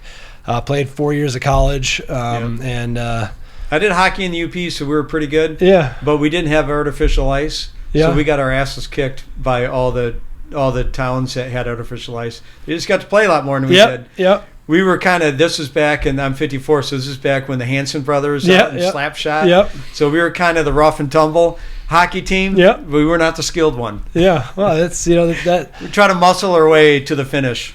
Hey, that playoff hockey, right? That's how it is. The more Yeah. physical team usually wins, so that's not a bad skill set. But yeah, so everyone has their biases in hiring, right? And so it's just being aware of them and, asking yourself, like, all right, is this why I'm making this decision or not? And I think when you look at the college degree as a bias, right, anyone that went to college is going to have that as a bias naturally. Okay. Right? Probably not because they went, but because they were told their whole lives by their parents and teachers and whoever that unless you get this, you won't be successful. And so changing that mindset in the hiring generation is more of a barrier than it is to convince kids not to pursue college. So the all these different pathways have different cost structure, and is this something that kids are learning? Probably through your program they are in Emerge, but are they learning that these are different routes you could take and these are the different cost points of entry and exit? I'd say schools probably focus on how to make traditional college more affordable. Okay. Right. You look at college counselors, career counselors, high school guidance counselors, right? They're given a ton of resources on what sort of government aid's available and what sort of scholarships are available. And if I take, these tests and that type of thing. And the financial industry is so focused on having parents put money aside when your kids are born to start paying for that college tuition. So it's kind of ingrained in them from the outset that you have to go to college. So even the untraining Michigan 529 plan, the Yeah. ESP and all that stuff, they could be used for a broad range of things, but that's not how it's marketed. It is typically thought of as a college savings fund, plan, and that's kind of what it's called, college savings plan. And that's how it's marketed, right? And so it's convincing them to try something else is, you might be able to convince And the this kid. is a decision that parents are making when their child is 1, 2, 3 years old, because the earlier you start saving in these things, the better it is. We have some clients that, in the manufacturing industry, they'll hire kids in high school as part of a work-based learning opportunity. They're there, maybe, 3 or 4 hours after school every day, or some schools, depending on the state or county or even, district to district, will allow their kids to, work 3 days a week, instead of as replacing a class that are in, if they're in like CTE based programming. So we had some kids that were phenomenal. Like, we're making $30 some an hour while still in high school. We're going to come in and be making, 35 to 45, within a year, right? 70 to 90 grand as an 18-year-old, right? And their parents are telling them, no, you can't accept that. You need to go to college. When you look at the starting salary of most college graduates, it's considerably less than that. And if you have to take on debt to do it, right, you're never digging out of that hole.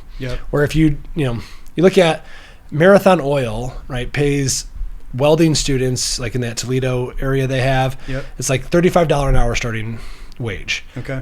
Almost all of them have overtime. They're making close to 6 figures as an 18-year-old. And if they're smart, they're buying their first home in cash. They're buying their car out of pocket, right? They're not even taking on debt unless they want to strategically, right? At that point where their classmates that went to, let's say, a liberal arts school, and they took on, $40,000 a year worth of loans, right? And they're going to make 45 to 60 grand when they graduate, right?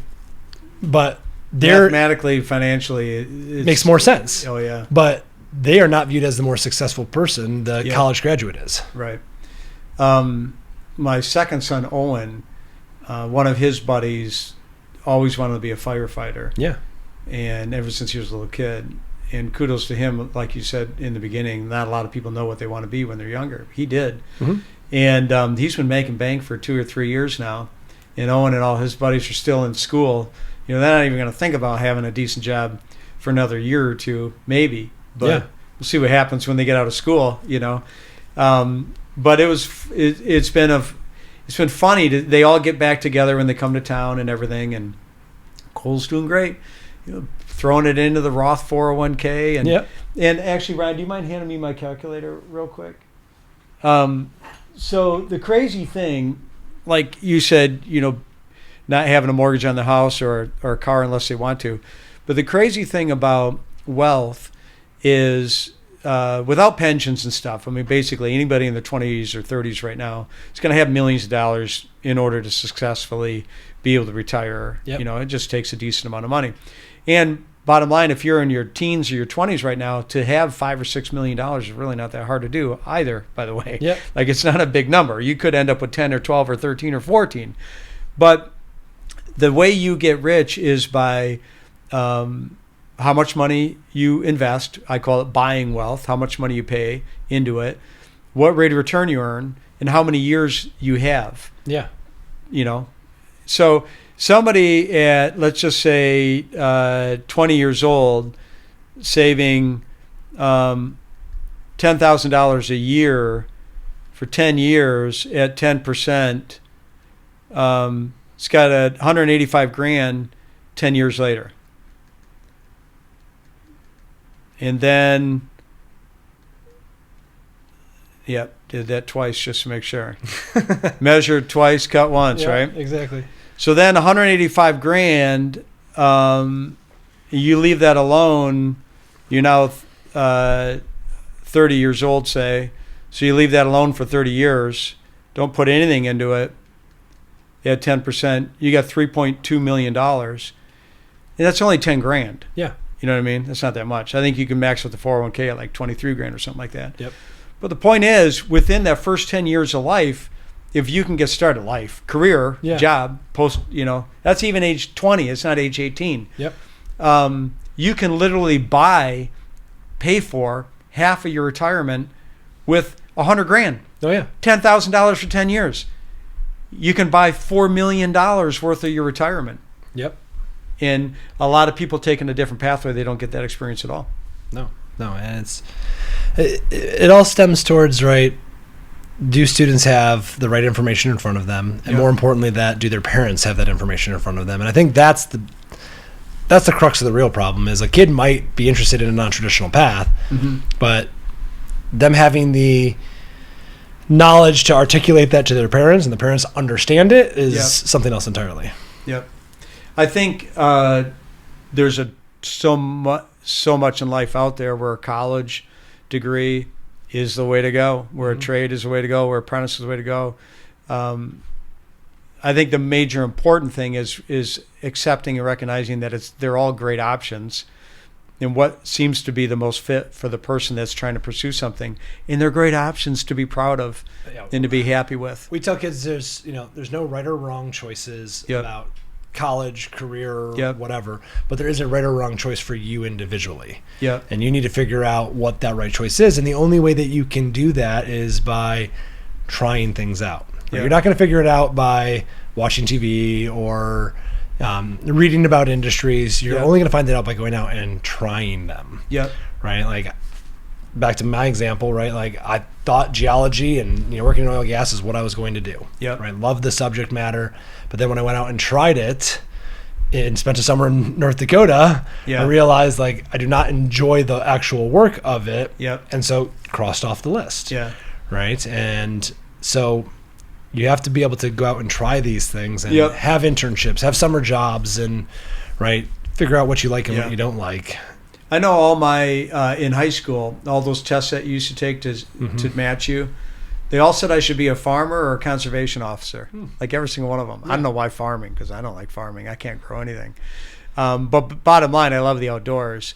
But that's where I want to spend my free time. Yeah. It was never where I wanted to spend my career. Yeah. You know what I mean? My But that's my fun. But that's my hobby. I mean, that's my time to escape and recharge. Absolutely. Yeah. And I mean, you look at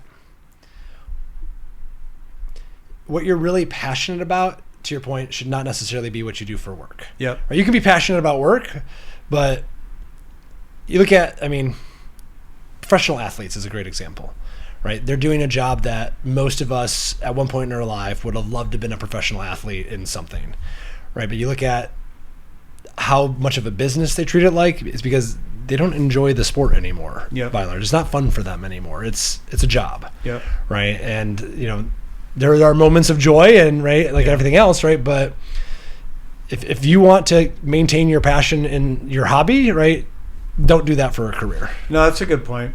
There's been things in life where you can get burned out of your hobby because it becomes a job or a career. It's not any fun anymore. Right. And so, again, interest and aptitude. Yeah, right? You yeah. gotta find it. My wife's story with the personality assessment is she loves kids. Yep. And her family's in the auto industry, and so she grew up around cars. So I suggested she be a school bus driver. Yep. Right, because it picks like those personality tests. That's my farmer. They don't dive deep. They just kick like surface level things and like, oh, here's what you should do, right? And you like kids and you like entertaining. You're a clown, perfect. Yeah, like I a know. magician. That's what you're gonna be, right? And Yep. and so those personality tests, like, they're a starting point. Yeah. Right. You all right, find out a little bit about yourself and then validate it. Right. Yep. Check it out. Like, is that something you want to do? Is it something you don't want to do? Yep. Is it something that you like that you don't like? Right. And Yep. So I'm curious, in the discussion about career choices and stuff, how is there much financial education that you see about what to do with money as you earn it? no. Okay. No, I mean, Michigan, we've seen it's now a law that schools have to teach. I'll call it financial literacy. They won't. They'll call it, what's the term that they actually use? It's some version of economic education. Yep. What can be part of economics and stuff like Yeah, that? and it can be in a math class. It can be in an economics class. Yes, it can be in a social studies class. Right? Okay. Right. They can put it anywhere. It's not a full class. It's a credit is Yep. what they have to teach it towards. So it amounts to like not a class on its own, but it fits in something else. Yep. And each school can kind of approach it how like there's standards that you have to hit, but each school can kind of approach it how you want. Okay. And so some do better than others. Yep. Some teach financial literacy well. Some check the boxes. Yep. Right. And so, but by and large, I'd say no, students are in no way prepared for making financial decisions, understanding health insurance, understanding car insurance. Like, I think like those basic skills by and large are not taught. Yeah. I always found it interesting. We spend so many years of our young life, in theory, learning how to get a career, but very little of that time spent on what to do with the money once we have the career. Yeah. You look at the quote unquote best schools, high schools, like prep schools, top high, academic schools in high income areas in the state. I would say they do nothing to teach careers. Yeah. Right. You're taught how to be successful on tests, how to take that success and be successful in college classes. Yep. Careers are for later. You're not, you learn as you go once you get out. You're not, you're not taught like, all right, I'm taking calculus. Like, how is this going to benefit me in a career? How am I going to use this at any other point in my life? Right. It's teaching the subject for the sake of doing well and taking that next academic step. Yep. And I think it kind of misses the gap. Yeah. You look at the prep schools in Metro Detroit, religious-based institutions or private schools, right, almost do nothing when it comes to career. They might do a career day once a year or every other year. They might bring in some speakers to talk about things, but in reality, they're not teaching those life skills. They're not teaching, career readiness. Yep. What we see a lot is young people and old people, older people, in the 401k, they're still saving pre-tax versus Roth. Pre-tax was around from the day that the 401k came around. Sorry. What, Ryan? Oh. Pre-tax has been around forever, and the 401k is with the Roth is more new, and nobody's putting into the Roth, which the Roth is infinitely better. You save money to spend it. If you can spend tax-free versus taxable, obviously you take tax-free. Yeah. But, they're coming out and they're doing the same thing that I did when I got my first job when the Roth wasn't around. They're just doing the same behavior. But even worse than that is the industry doesn't know how to work with young people that don't have very much money. The industry, the financial services industry, is kind of chasing all the big money. Yeah. And who does know how to work with young people with not a lot of money is the gambling sites, the meme stocks. They're looking for volume of transactions. Yeah. And so unfortunately, I'm seeing a lot of young people get in, and that is their understanding what investing is to all of the cryptos and the puts and the calls and the options and things, and it's just transaction based. And you can on a sports game gamble like 100 different ways. I remember when I was younger in college, I had one buddy back when I think gambling was highly illegal. He used to get on a payphone and call a bookie. Yeah. He had a bookie. He'd call the bookie and bet on the Red Wings game, whether they'd win or lose. That's all there was. Yeah. They're going to win the game or lose the game. Now you can bet on everything, coin toss and the face-off and the color of something or whatever. Yeah. I mean, it's instant gratification, I think, is, you could have a whole separate conversation about how that's changing everything in life, and we see it even in the world of work, right? A lot of business owners say that the next generation wants to get promoted right away and wants more money right away, and because we've been training our culture to be instant gratification, right? And finance is no different, right? Like you make more money by long term than you do by short term, right? But people aren't trained to be patient in their aspects of life, right? The drones that fly over with Amazon deliveries teach it that if I want something, I can get it, within an hour because a drone's going to drop it in my front lawn, right? And it perpetuates itself to all aspects of life. And Netflix changed our expectation of here and now, big time. Yep. And I was at a talk a couple of years ago, and the whole talk was about intergenerational workforces, and there's not 5 generations in the workforce. There's 2. There's old and there's young, right? And you fall, whether you were born recently or 50 years ago, right? You fall into one of those 2 categories, and you either are old or you're young. And so the problem is that everything now in life is faster than it's ever been before, right? The way you can consume knowledge, the way that you can have things delivered, the way that you can have TV streamed, right? Everything is faster except experience. Okay. A year experience still takes 365 days. Okay. Right? And wrapping your head around that, right? Getting exposed to something and learning is not experience, but repeating it year after year, day after day, month after month, right, whatever it might be, that's what builds experience, right? Okay. An hour is still an hour. An hour is still 60 minutes, no matter, if you stream it or if it's, on a old-fashioned clock, right? An hour is still an hour, right? And so, you talk about, building expertise in something and you're 10,000 hours, right? That 10,000 hours is still 60 times 10,000, right? That has not changed even with the speed of everything else that we've done, and that's a challenge that intergenerationally we have. Okay. When we talked on the phone a little while ago, you mentioned some colleges closing. Mine is one of them, Siena Heights. Yep. That's where I went to school and got my partial education. Yep. What do you think's going on with that? Is there a trend where we have too much of them, too many of them chasing the same number of students, or declining number of students, and that's maybe something that we'll just see a reset button happen around our nation? I think we'll see a drastic change, and there's no one thing to point at. Part of it's population. There are less kids being born than in previous generations, and that will organically impact college enrollment. Part of it is the cost of college exponentially rising, right? It's becoming not realistic for many families. The loans that are, how easy it is to get a college loan, right? And how hard it is to pay it back. I think people are starting to understand that might not be a good investment. That's changing.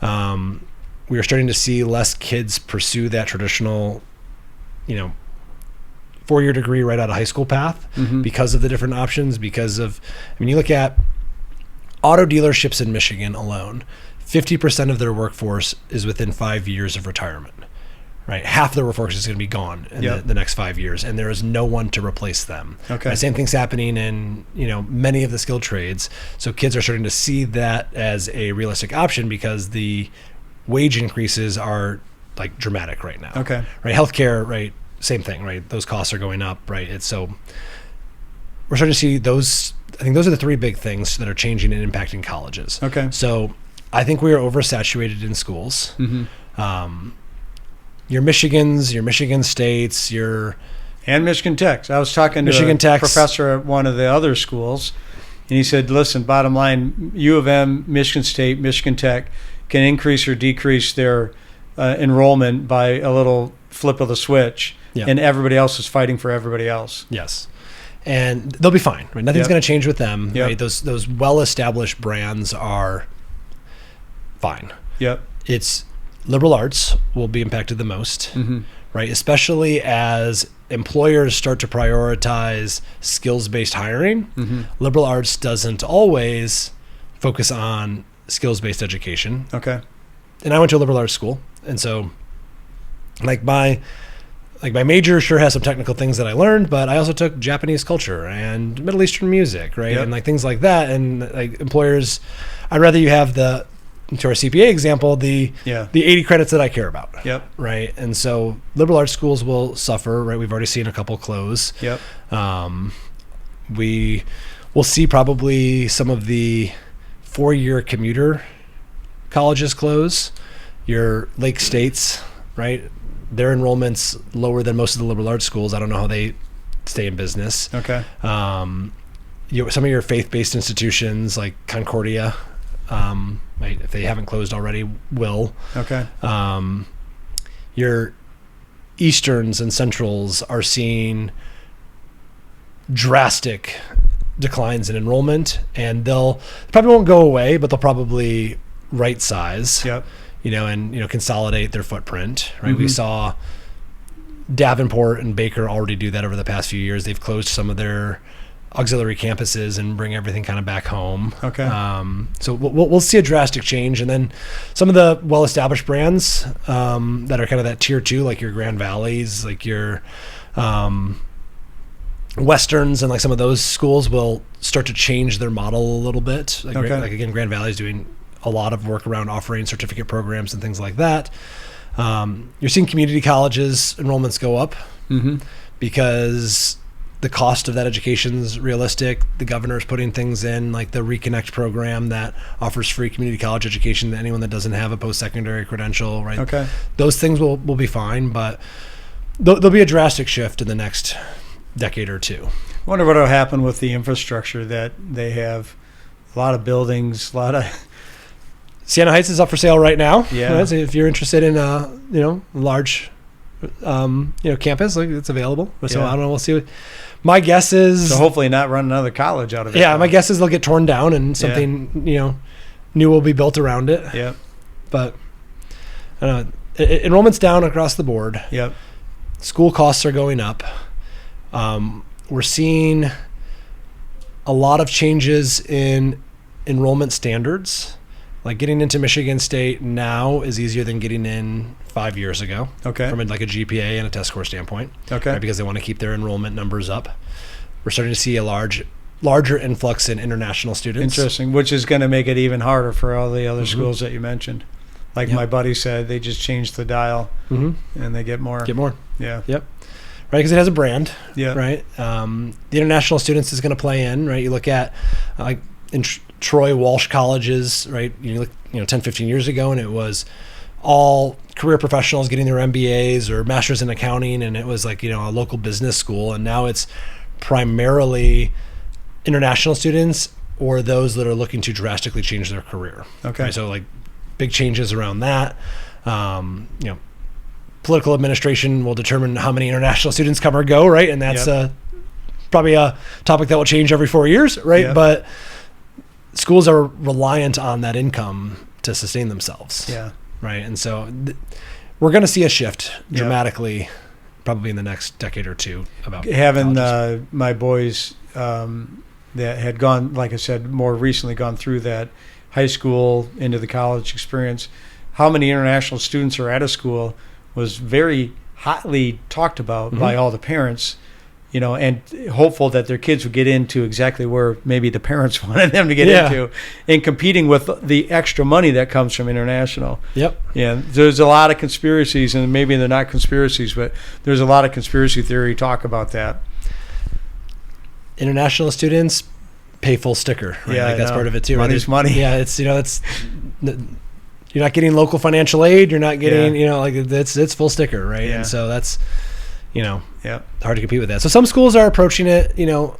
Like Adrian College is a great example. Like their enrollment's pretty consistent because they've invested in athletics. Yeah. Right. So if you're a high school athlete and you want to pursue college sports, and you're not going to be D1, like let's say you're 5'6", right, and you're not going to be playing basketball for Michigan or Michigan State. Yep.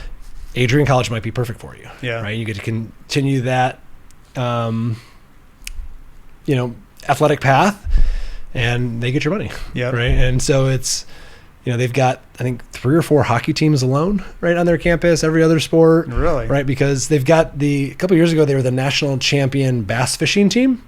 Oh, no kidding. I didn't know that was a thing. I was on their campus, and they had a huge trailer, and it said the 2024 or whatever it was national champion bass fishing team. I looked it up. They beat the University of Alabama in the final, which is like, that's big time. If I was a fundraiser for the University of Alabama and I saw that I lost to this little school of less than 2,000 kids from Adrian, Michigan, I'd lose my mind, right? But again, there's a couple lakes in Adrian because that's where Siena is. There's a couple lakes, but Alabama bass fishermen, man. You think they'd win, but nope. Yeah. Adrian College, and so, I think something like 85 to 90% of their student body are college athletes. Yeah. Or were, and stopped playing, right? And so it's, if you want to pursue that, like that's the model they've invested in, and it's working for them, right? You look at.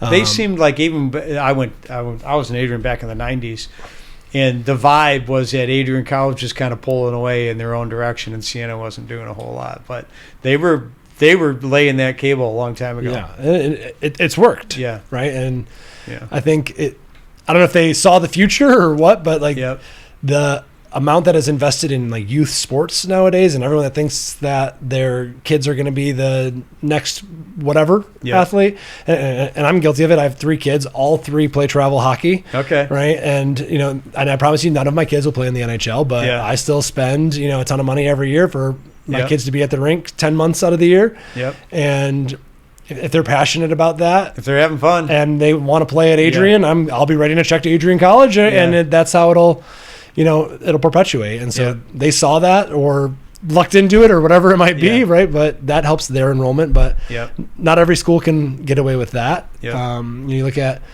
like Albion, for a few years there had some poor hires around their presidency and were spending their endowment down, which you never want to do. Okay. Right? You look at your Almas and your Hopes and those liberal arts schools on the west side of the state, and they struggle. You gotta find a niche, and kind of stick with it. Yeah. So this will be a real testing period for these schools over the next decade. And it's hard for your commuter schools like your Oaklands and your Easterns to find a niche. Now, Oakland's done a really good job on partnering with like health systems to launch, a med program, and partnering with Michigan State Law, and and partnering with some of those options that exist out there, right? And like that's been great for them. Eastern's got the partnership with Game Above or GameStop or whatever it's Charlie Batch's company that invested in them, and they've sponsored a lot of things and are investing kind of in the that space.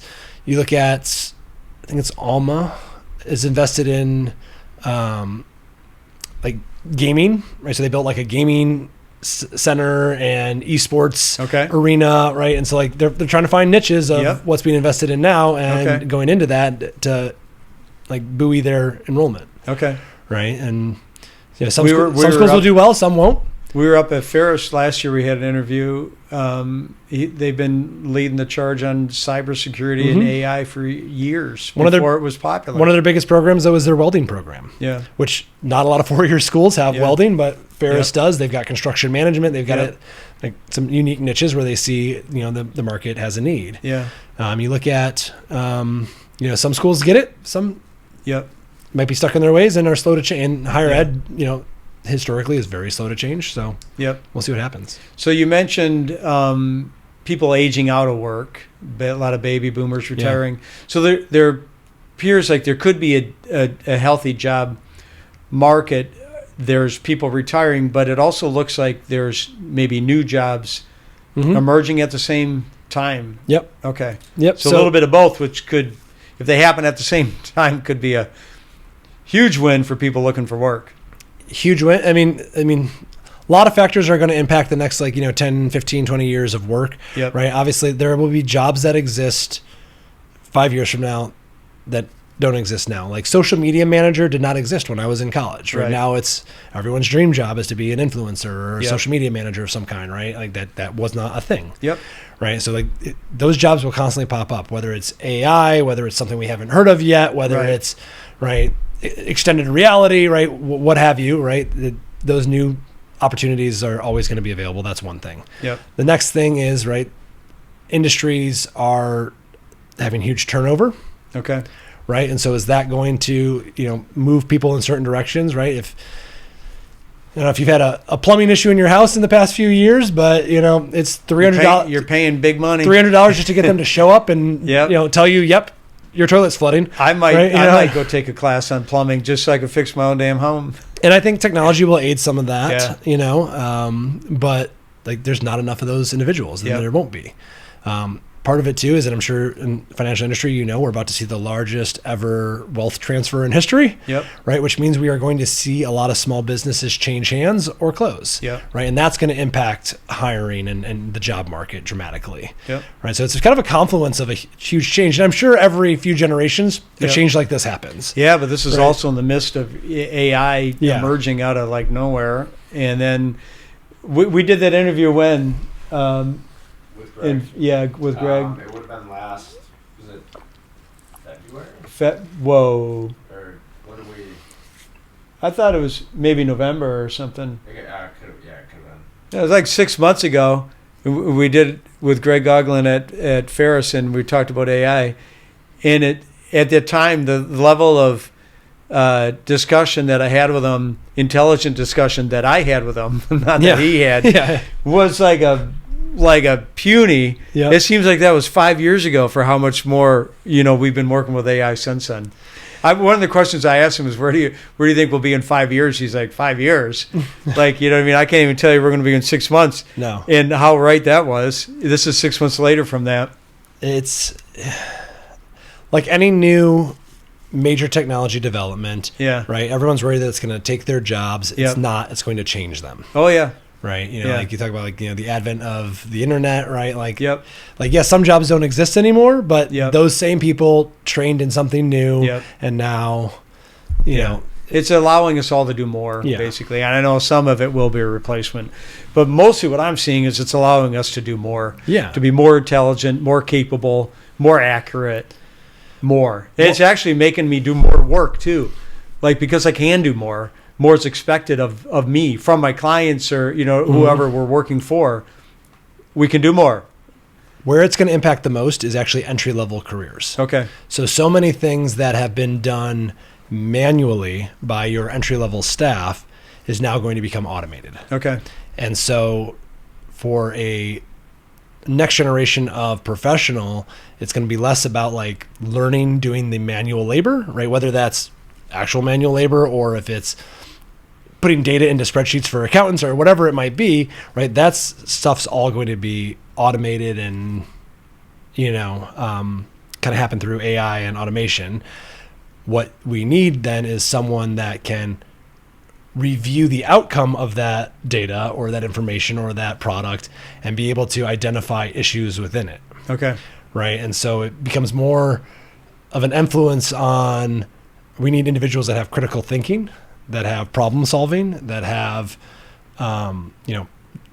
design thinking type mindsets to come in and check that work, right? Instead of doing the labor to get us there. And that's something that is really hard to teach. Yeah, that's an interesting point too about the critical thinking, because that the need for that is getting ramped up. Yeah. Because you do have to check everything. I've said a lot, AI makes smart people smarter. If I don't know something about a subject, I can get really misled in my research in AI. If I know something about a subject, I can have a phenomenal deep dive education in discovery with AI. But my thinking is clearer and more in-depth using AI than not, because we're getting into deeper and deeper things that I didn't fully understand before, but I have some knowledge of them.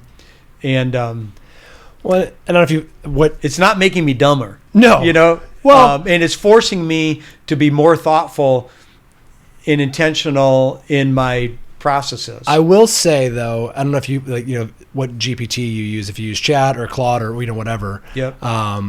Both. They are designed to be a little bit of an echo chamber, right? Like, well, that's why I say you got to have critical thinking. And that's the thing, right? Yeah. And so, like, if you say, "Hey, I've got this that idea," I love that for you, right? Yeah, I got. You're going right down the right path. Yeah, it's not designed to be the devil's advocate. It's designed to like inspire and tell you why you're doing a great job, and you need to do that. And like the harshest thing that I'll say is like, if I could tweak it a little bit or push back a little, like, but if I could push on that a little bit, but if you're looking to have your view confirmed, it defaults to that, right? And so you have to have that critical thinking to say, that doesn't sound right. What about this? And sure enough, be like, good catch, and it'll like go into its own tailspin about it, right? And so if we teach people just to input something into AI and take the output and use it, we will be wrong more than we're right.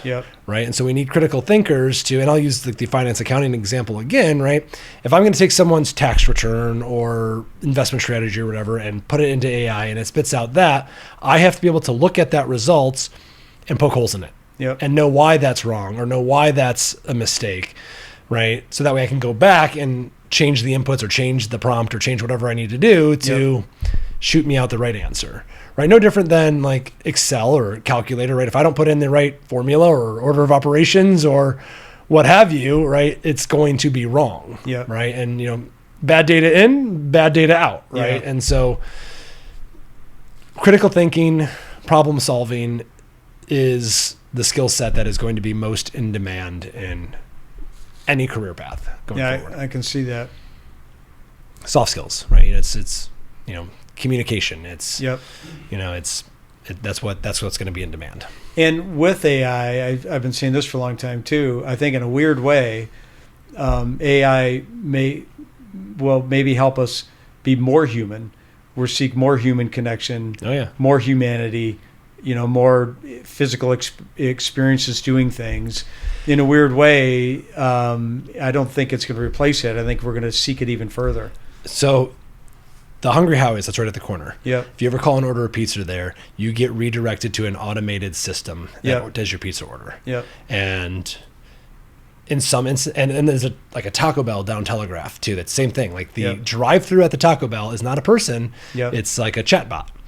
And there are some instances where that's helpful. There are some instances where I can't articulate exactly what I want for them to understand it because I don't have the right prompts, right? And I just like calling Comcast, which please just give me to a real human being so I can just explain what I'm experiencing and they can tell me what I need to know, right? This problem genuinely is unique and you cannot help me. Like it just, or I don't know how to explain what's wrong because I don't know enough to, like if I go, like if something's wrong with my car, I can't tell you like, oh, this fan belt's like, I don't know anything about cars, right? I can say it makes this squeaky noise when I stop, and so I need to talk to a human that can understand what I'm explaining and rationalize it, right? And so Like, yeah, and they'll plug in their computer and they'll fact check what Yep. I have explained to them and what they think it is, right? And that will save them a tremendous amount of time and make them more efficient.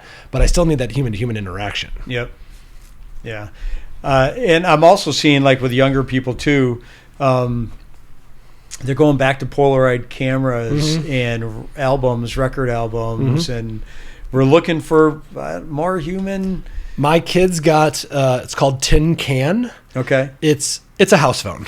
Okay. Right, like that's what they got for Christmas. Okay. It's meant to, like, the idea is it looks like a tin can, and like the idea is the string connects through the internet to another tin can on the other Okay. side, and it's my daughter calling her friend across the street on the phone and talking to her. Yeah. Right. They've replaced the house phone and they've branded it something different, Yeah. but it's essentially a house phone. Yeah. Right, and it uses That's Wi-Fi. funny that they instead of- took it even prior to the house Yeah, but phone. They went all the way back. tin can, right? And that's what it is, right? Yeah. And so I think everything's cyclical, right? Yeah. And so we're gonna come back to, like, flip phones are a thing now again, Yeah. right? And we thought those were done. Yep. And so, right, it's people Yeah. want interaction. You know, Yeah.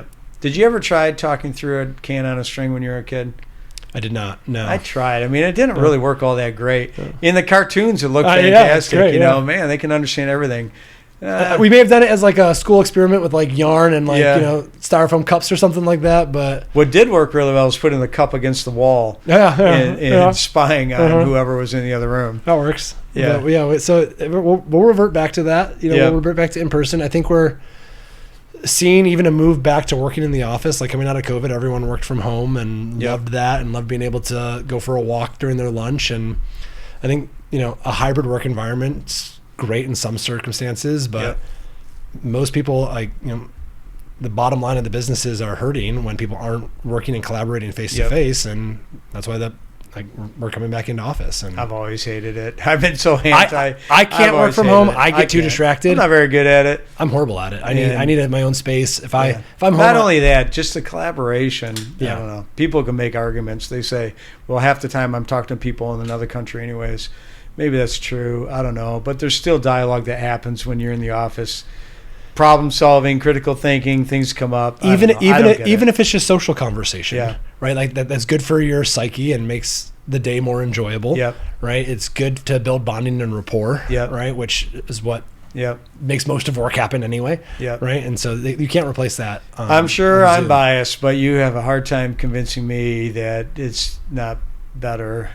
And I think flexibility will be important. I think, you know, if I have a dentist appointment, because I don't know a dentist that's open like Yeah. past 4:30, right, on a day, like, it might be more efficient for me to work from home in the morning, Yep. and then go to my appointment and then back home after. I'll actually Yep. get more work done, but more often than not, I'll be more productive in the office. Yeah.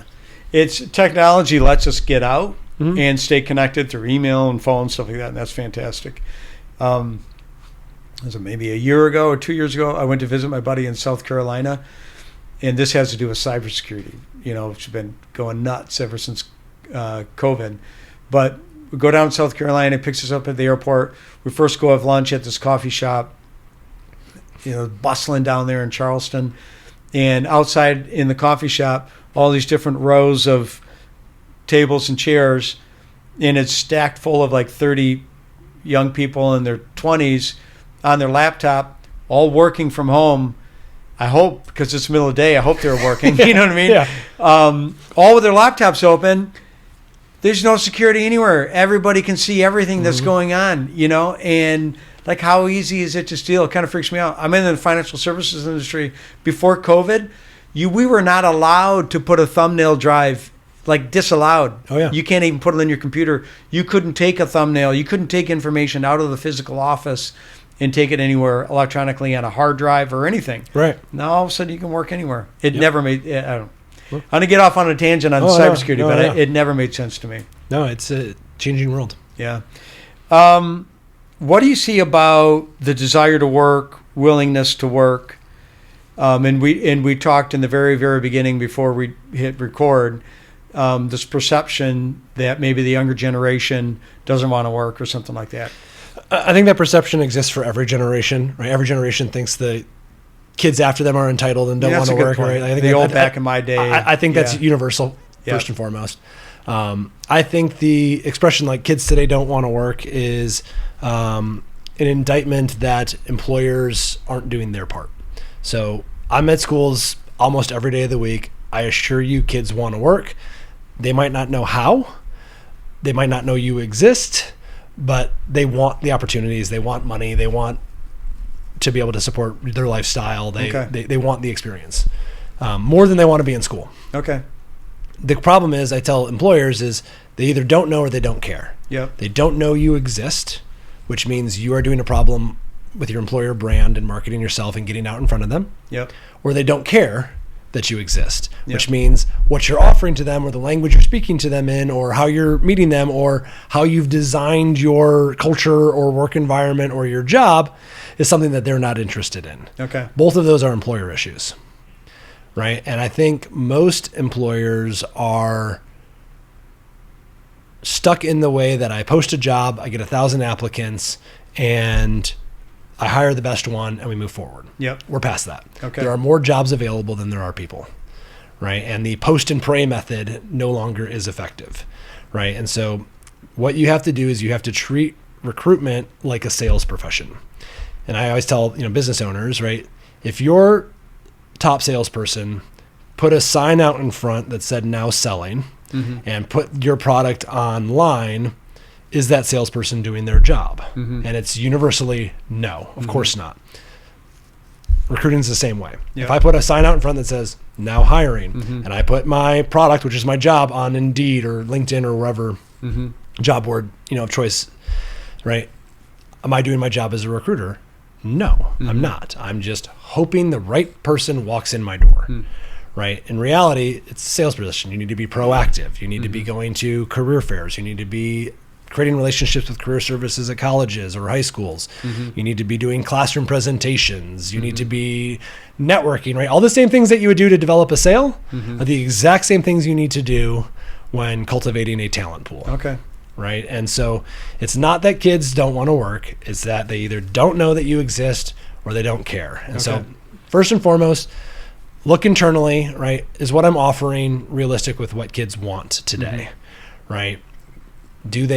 Are you providing them, you look at Gen Z and Gen Alpha, which is, current generation entering work, college students all the way through high school, right? They are motivated more by money and by learning experiences than anything else. Okay.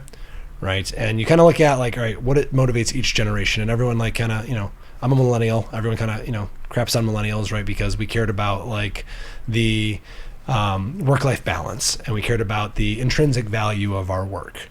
Right. And we tend to be defined by major life events. So millennials by and large are defined by the advent of technology and 9/11. Okay. And so our impacts are based around that instant gratification of the internet and life is short, right? And which is why you see millennials care about, the cultural impact of the work you're doing and the volunteer opportunities and spending time with my family and why I jumped jobs to find those things. You look at Gen Z and they tend to be, the big cultural shift was the advent of social media and the 2008 financial collapse, right? They saw their parents lose homes, lose jobs, right? Have to move. Close as we got to right? the Great Depression. Yes. Since the Great So Depression. they will not job hop. Yep. They will look for more stability than millennials did. Okay. Gen Alpha, right? Same thing, right? They're motivated by, right? Am I constantly learning? Am I constantly getting information? Am I constantly getting new opportunities? Okay.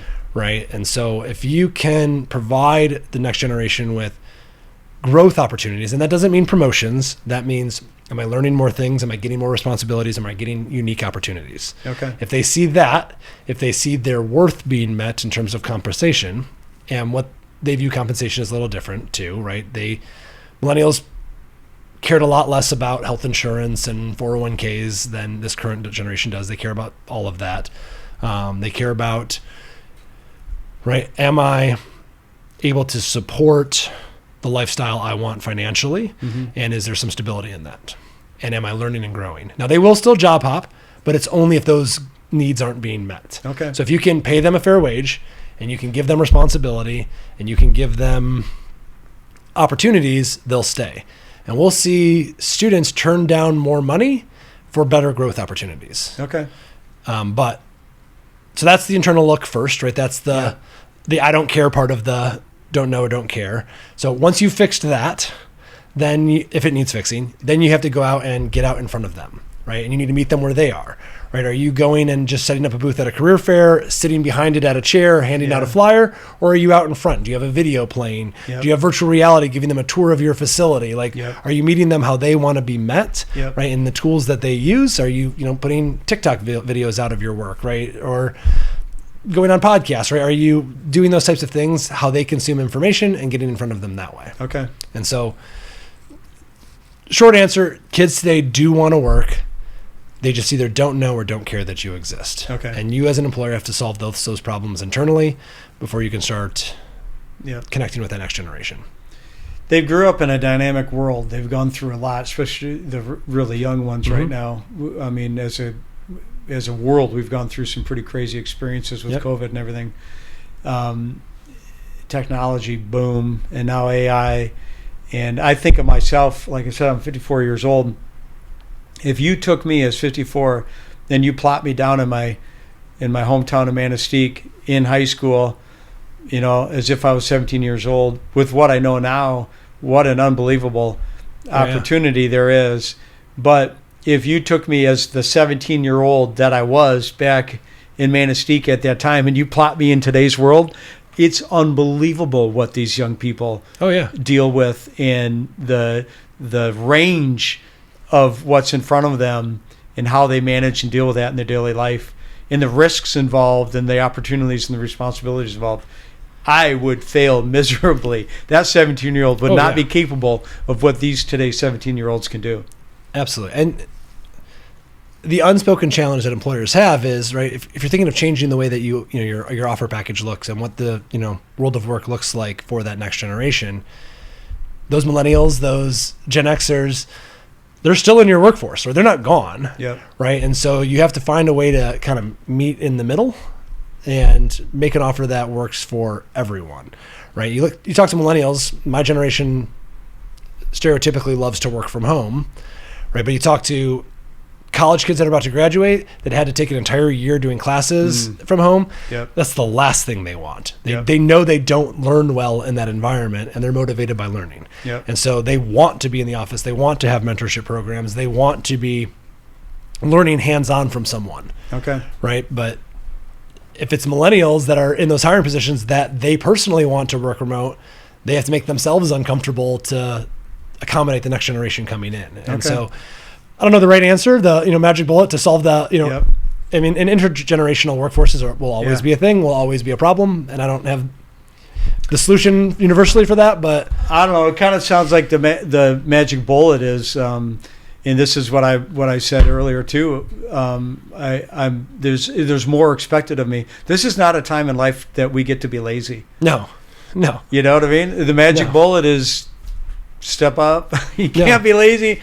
Get out there and do something. No, it's which is exciting. It is, but it's going to make some people uncomfortable and wish for yesterday. But it is pretty exciting. It's a pretty exciting time. If you're an individual that's willing to learn, willing to grow, willing to put the work in, I don't care what industry you're in, you'll be successful. Yeah. Right. And if you're and I mean, a lot of that goes with how you define success. Yep. Right. I talked to one of my friends is probably one of the smartest people I know, who, if he wanted to, would be a billionaire right now. Yep. Right. He's brilliant. He's got the mind to come up with anything. But what he determines as successful is he home every day to get his kids off the bus? Yep. Is he able to work from home at his cottage up north in the summer? Yep. And so he knows what income he needs to have to be able to maintain that lifestyle. Yep. What he doesn't need is he doesn't need to work 80-hour weeks to do that. Yep. Right. And so that's how he determines success. Yep. And so I think understanding what success means to you is go back to self-reflection, like understanding who you are and what you need. And does that align with the work you're going into? Yeah. I've got one more question here. You might have just answered it. But before I ask, is there anything else that you want to bring up we didn't cover, you want to mention? Any resources you want to point people to or anything like that? I mean, so if you're in college, I think one of the biggest mistakes I made was not using career services. Okay. I didn't know it existed, if I'm being honest, which is a problem. I kind of just, stumbled my way through different careers to end up where I am now, almost by mistake, right?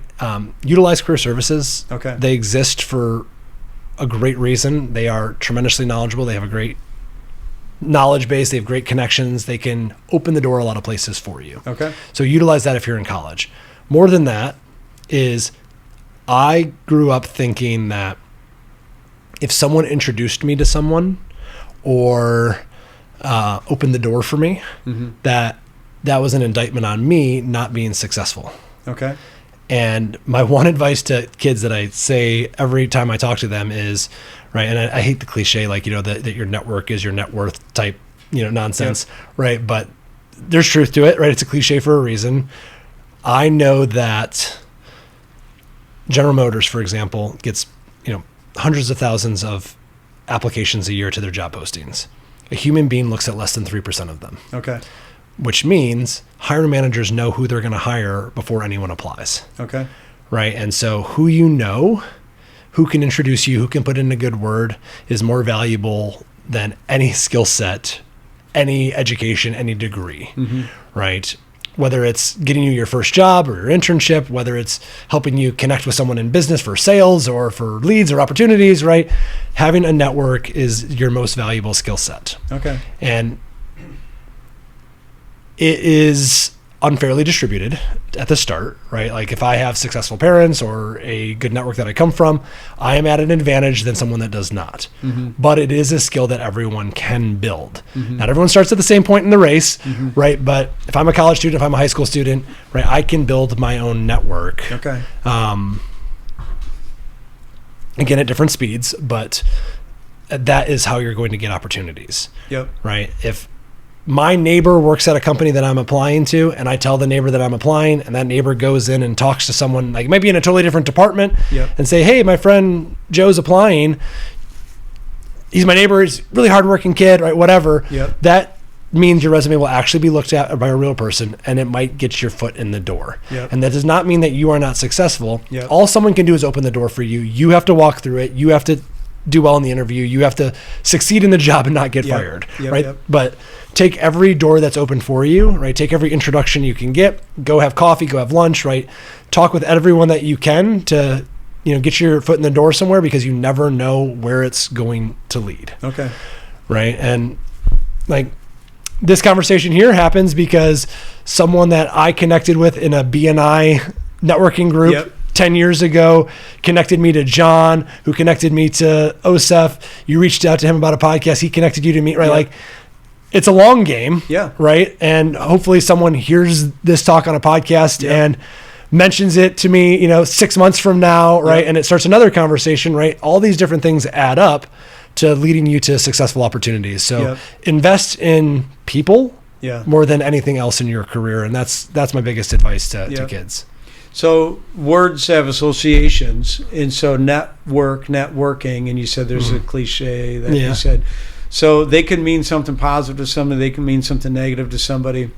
For me, like in this example of John, meeting John and being a clown, I didn't go be a clown because I thought maybe I'd talk to you someday or something. I didn't have any preconceived notion about it whatsoever, but it's fun to get to know people. Yeah. It's fun to have unique experiences. It's fun to have people in life. Oh, yeah. And so networking, if that means something negative to somebody listening to this and like, I'm not a networker, I'm not going to go out there and smooge people. Yeah. I am not either. I like to get to know people. Yeah. I like to have fun experiences. I like unique experiences. It's fun. I'm a member of the DEC. I love that organization. I go to the DEC meetings, the ones that look interesting about something I'm going to learn. Every time I'm there, I also meet interesting people. Oh, yeah. So some people go to the DEC, and it is their intention. You can see them. They walk around, shake your hand. What are you doing? Here's my card. Here's your card. That's what they go there for, and that's great. And I've met a lot of them, and they've been fun. And some people like me, they go to hear the speaker and to have a casual conversation with somebody at the table or something like that. Yeah. But so anyways, networking is a beautiful thing. You can give it a different name if you want to. But we're all just getting to know people in this world, which makes the world more interesting and more connected. And we get some neat, shared, unique experiences out of it. And I will say, though, I mean, the part of network, the word I like, I emphasize, is that there is work to it, right? Oftentimes it doesn't just happen organically, right? You have to put some work into it. But to your point, right, some work can be fun. Yeah. Right? We go back to our ethos, right? Kick off our conversation, like whistle while you work, right? And so, like, my wife will joke, like you weren't at work, you were like out at a bar, or you were at a Tigers game or whatever. I was like, no, that's work. I was like networking with people, and I was getting to know them and building bonding and rapport, and right, and like work can be fun, right? And if you enjoy having conversations with people, even if you're an introverted person, and it's, like there are things that give you energy and there are things that take energy. Well, right? so I am pretty well introverted, have been my whole life. So I like to do activities. Yeah. Like it's difficult for me to be at a small table, one of those standing top tables, and walk up and like, okay, who are you? Have small talk. Yeah. But if you're more like me, do activities, bike rides, have fun. But point is to have fun. Yeah. Have fun and get to know people. Some people do it over golf. Some people do it after other athletic activities. Some people do it at speed dating type networking events, right? Like you're going to find what works for you, right? But meeting people and cultivating relationships, right? And kind of playing the long game with those relationships, even if you never see any benefit from it, right? Is an investment worth making. Yeah. Two things. Like I've never have an expected benefit. Yeah. And maybe some people do. I never have, and if I did, maybe I'd have a bigger network, because I would be actively thinking that way. So you don't need to have an expectation. I like to meet people and not having the expectation that I need or want something out of you. To me, it keeps it pretty clean. But the other thing you brought up, and I do want to mention this, is sometimes people feel like if they're introduced to somebody that they didn't deserve that, they didn't earn that. Somebody introduced me. And it's almost this guilty feeling to then do something as an internship in that company or something like that. And so I'm glad that you brought that up, because especially maybe if somebody, there is a lot of social awareness. And maybe if somebody feels like, hey, I had it easier than somebody else, they might have shame almost with that introduction or whatever. But people, that's in our own head. People want to help. You still got to be who you are and do what you're going to do. And people genuinely want to help other people. Yep. Right? And then, by the way, help somebody else then too. If you feel like you got a little bit of privilege, you met all kinds of people, help them out. There's I can't remember the celebrity. I want to say it's an actor. Said when you reach the top, it's your responsibility to send the elevator back down. Yeah. Right. And so often and fast. Yes. Yeah. So like people want to help you. Yep. And then you pay it forward and you help the next person, right? And actually the best networker I know goes to networking events with one goal, which is to help someone that's there. Yeah. Right? That might be with his product. That's really cool. Or that might be with an introduction to someone he knows that he has no benefit in, but his job is to help someone else. And if you go in with like that mindset that says, right, I might not be able to help you, but I might know someone that does, right? Tell me what you do and take an interest in them. Like that's a really easy way to approach it, where you don't feel like, it's work, right? You're trying to help someone else. Yep. Right. And that's a fun way to approach networking. Little thing I said to my boys all the time, since they could probably talk or listen, is the measure of man isn't how many people you beat down, it's how many people you pick up. Yeah. I said man because I had two boys, you know, but we've talked about that all throughout life. Easier said than done sometimes, because it's easy to focus on ourselves. But I'd like to meet that person, because those are the kind of people you want to be around.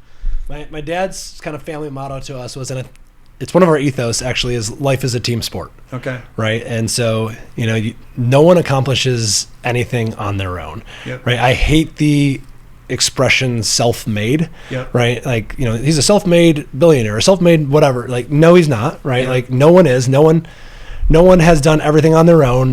There's been people that provided introductions. There's employees and teammates that have provided support. There's someone that's designed the tools they use, right? There is a team of people that made that individual self-made, right? And so it's a horrible expression. No one is self-made. Like Yep. everything is done in a team environment. And so Yep. my dad was always, life is a team sport. Yep. Do not be afraid to ask for help. Do not be afraid to give help, right? Yep. That's the only way things happen, is by people helping people. Yeah.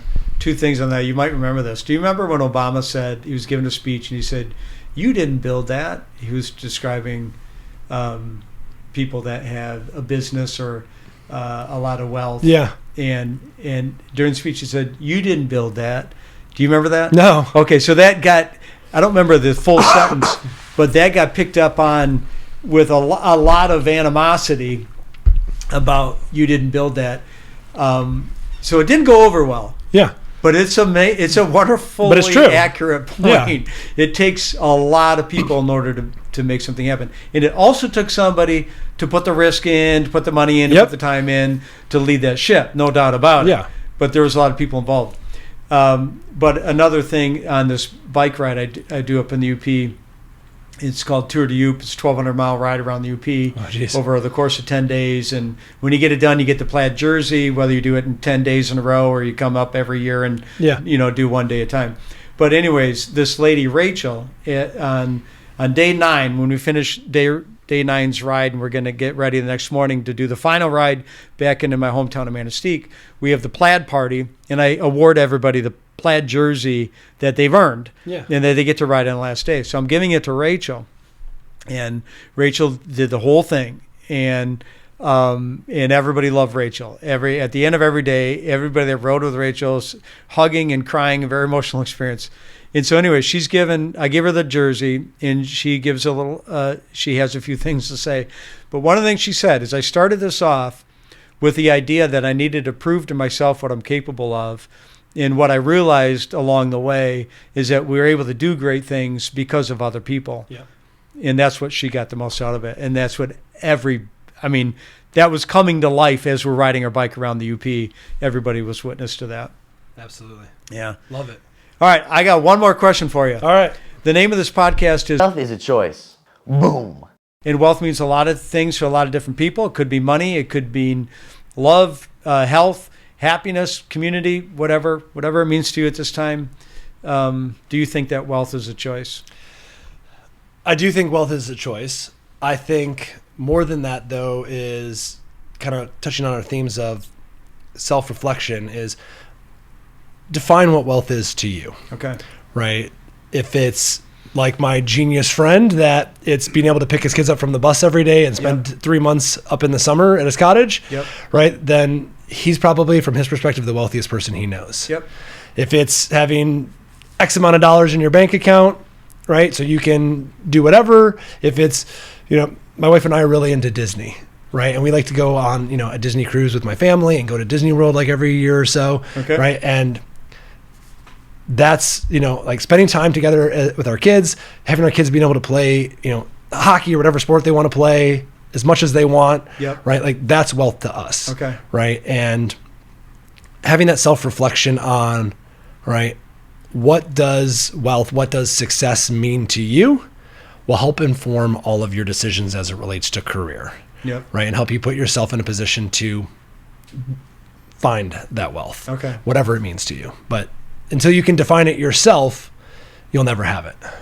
And so I think that part is a choice, right? And kind of coming up with the, all right, what do I want? What do I need? What brings me joy? What fulfills me? That is a choice. Like fulfillment in jobs, I think, is the easiest thing in the world, right? I think if you don't like your job, you're in control. You can quit, right? There are more jobs available than people. You can find something new, right? You have control over that. You have control over what makes you happy, and you can put more of that in your life, take less of it out, right? And so I think that success, wealth, whatever word you use, is a choice. I love the answer, and I love the focus, because sometimes in life people can feel like life's out of control for them. But if you take a moment and you think about, assign your values, what am I striving for, what's important to me, everyone has their own motivations, right? Find out what motivates you and create your path to that. Thanks, Joe. Thank you for having me. Appreciate being Yeah, here. I'm glad John is a networker. Yes. And I got to meet you, and I thoroughly enjoyed the conversation today. Thanks, man. Awesome. Appreciate being on here. All right. Cool. Thanks.